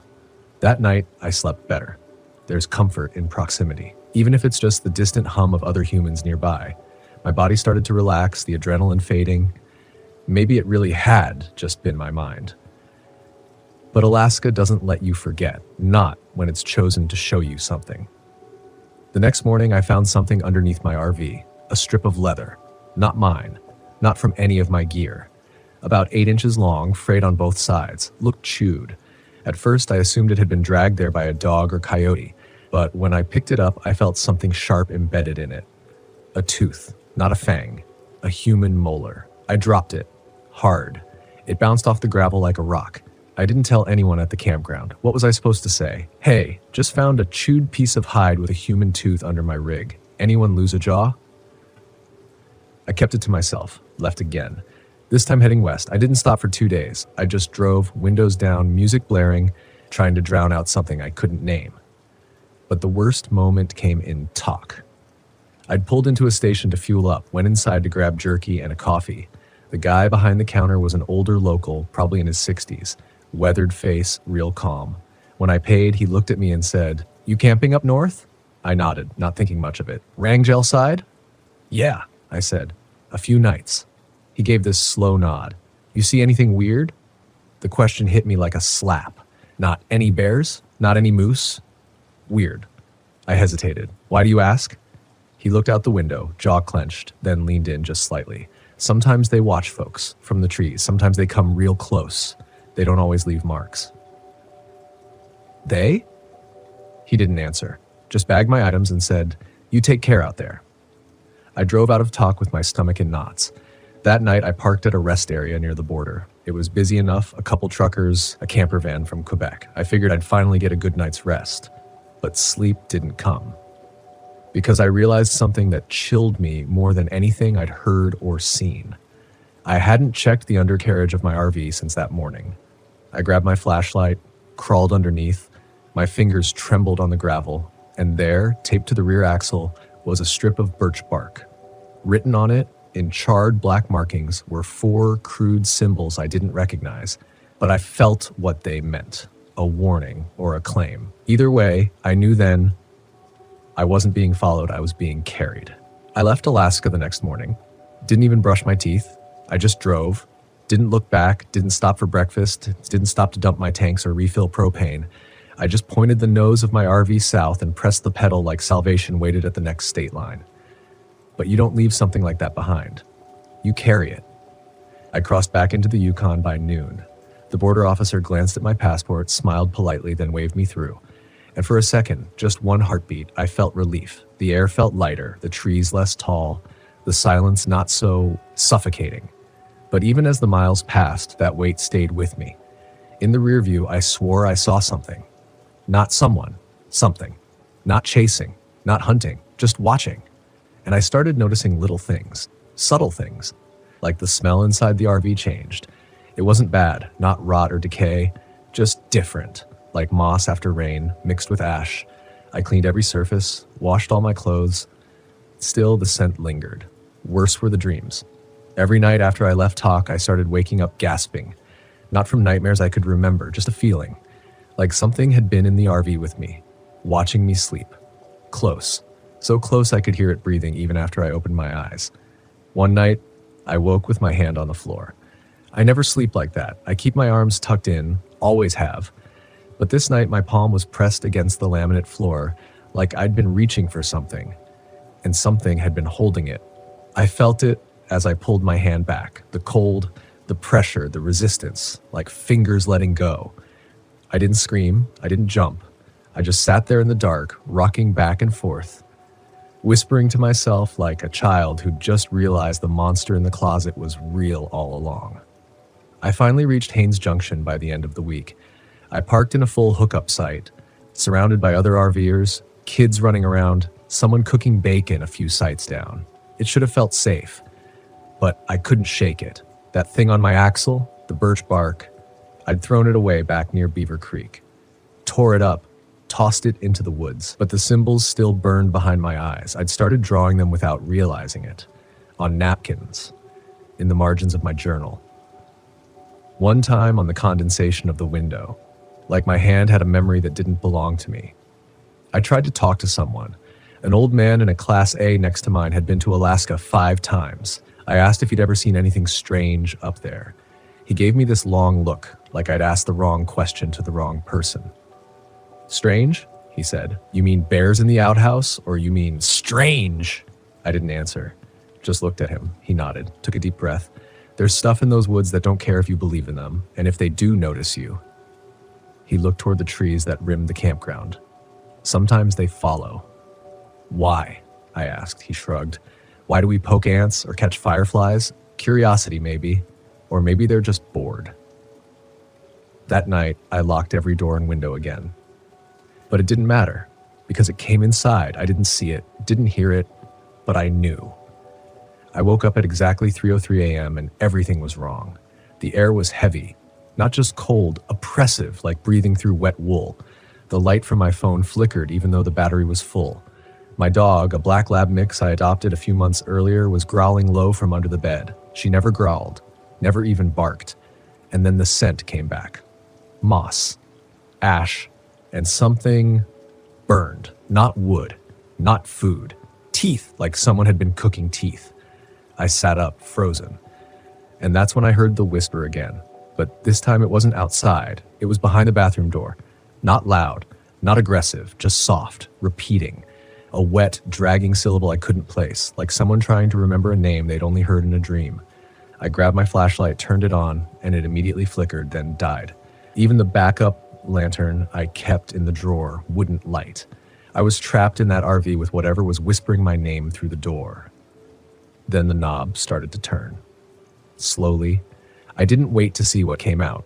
I grabbed my keys, snatched the dog by the collar, and flung the main door open so hard it bounced back on its hinges.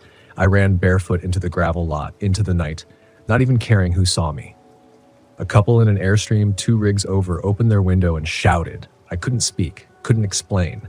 Just stood there in my boxers, shaking, holding my dog like a shield against whatever had decided I was worth noticing. When I went back inside, it was gone.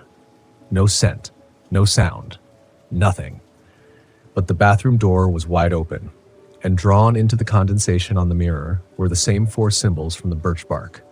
Perfectly copied, perfectly still. I left the campground at dawn, didn't pack, didn't say goodbye. I drove until my eyes ached and my hands cramped around the wheel. I didn't stop until I reached the border at Whitehorse, and even then, I didn't sleep. I just parked next to a hotel and sat there for hours, watching the shadow under my RV door like it might stretch into something else. When I finally checked into a room, I didn't go back out to the rig for a full day. I locked the door, let my dog curl up next to me on the bed. I tried to convince myself it was over, that whatever I'd brought with me, whatever had noticed me up in those woods, had stayed behind. But that's not how these things work. You don't get to choose what follows you. 2 days later, back on the road, I noticed the first bird, a raven perched on a road sign near Haynes Road, staring dead at me as I passed. I told myself it was coincidence, just a bird. Alaska has thousands of them. But the next day there was another, closer this time, then 2, then 5. They began circling overhead, not like scavengers, but sentries, like they were charting my path. I kept driving, back through British Columbia into Washington, Oregon, Idaho. I slept in Walmart parking lots, private RV parks, anywhere with people and light. But the nights got stranger, lights flickering, clock resetting itself to 3:03, my dog waking up growling at corners that held no form, just an absence. A pocket of cold that clung to the walls, and always, the scent. Moss, ash, burned enamel. I started looking up those symbols, spent hours online, forums, subreddits, anthropology sites, even deep dives into obscure First Nations mythology. Most led nowhere. Some hinted at shadow folklore, stories not written down, only whispered across generations. There was one account, a thread buried 10 pages deep on a vanished forum. A user named CW Black49 wrote about a solo trip into Wrangell St. Elias in 1996. He described the same symbols, the same dreams, the same raven sentries. He said something old lived in those woods, not spirit, not animal, not man. Something that watched from behind the trees, that chose its target based on something invisible, not belief, but attention. That once you noticed it, once it noticed you back, it didn't need to chase you. It just followed, because it already had what it wanted. He ended the thread with a sentence that still haunts me. It doesn't live in Alaska. Alaska is just the mouth it speaks through. That's when I knew it wasn't the land that cursed me. It was the attention. That one night, camped beside the river, I'd seen it. Or worse, I'd felt it see me. And ever since, I've been its story to tell. I finally returned home, back to Colorado. Familiar ground, people, safety, or the illusion of it. I parked the RV behind a friend's barn, covered it, told him I'd sold it, let the lie live. I moved into a condo, tried to get back to normal life. But you can't rebuild a foundation if the rot is still in your bones. The symbols started showing up again, on my window, in fog, on receipts I hadn't touched. I stopped drawing them, but my hand would find them anyway. On my thigh while I watched TV, on the shower glass, even once traced into the frost of my car windshield before I even got in. I stopped sleeping. My dog, once calm, playful, unshakable, wouldn't go near the bathroom after dark, wouldn't bark, just stare. I started showering at the gym, started keeping lights on all night. Then came the knock, not on the door, but on the mirror. 3 soft taps, like someone pressing from the inside of the glass. That night, I walked outside in nothing but socks and a hoodie and drove to the edge of the national forest. I left the RV key on a tree stump, walked 5 miles into the trees, sat in a clearing, closed my eyes, and I begged, not in words, just in surrender. I told it, I know you're there. I know you see me. I know I saw you. Please, let that be enough. I don't know if it worked. I still see ravens. Still wake up sometimes at 3:03, but it's quieter now. Like something watching me from the hill has finally blinked. I don't RV alone anymore. I tell people it's because I got tired of the lifestyle. Say I prefer short trips now. But that's a lie. The truth is this. Some places weren't meant to be seen alone. Some silences were never meant to be heard. And some stories, if you hear them just right, will hear you back.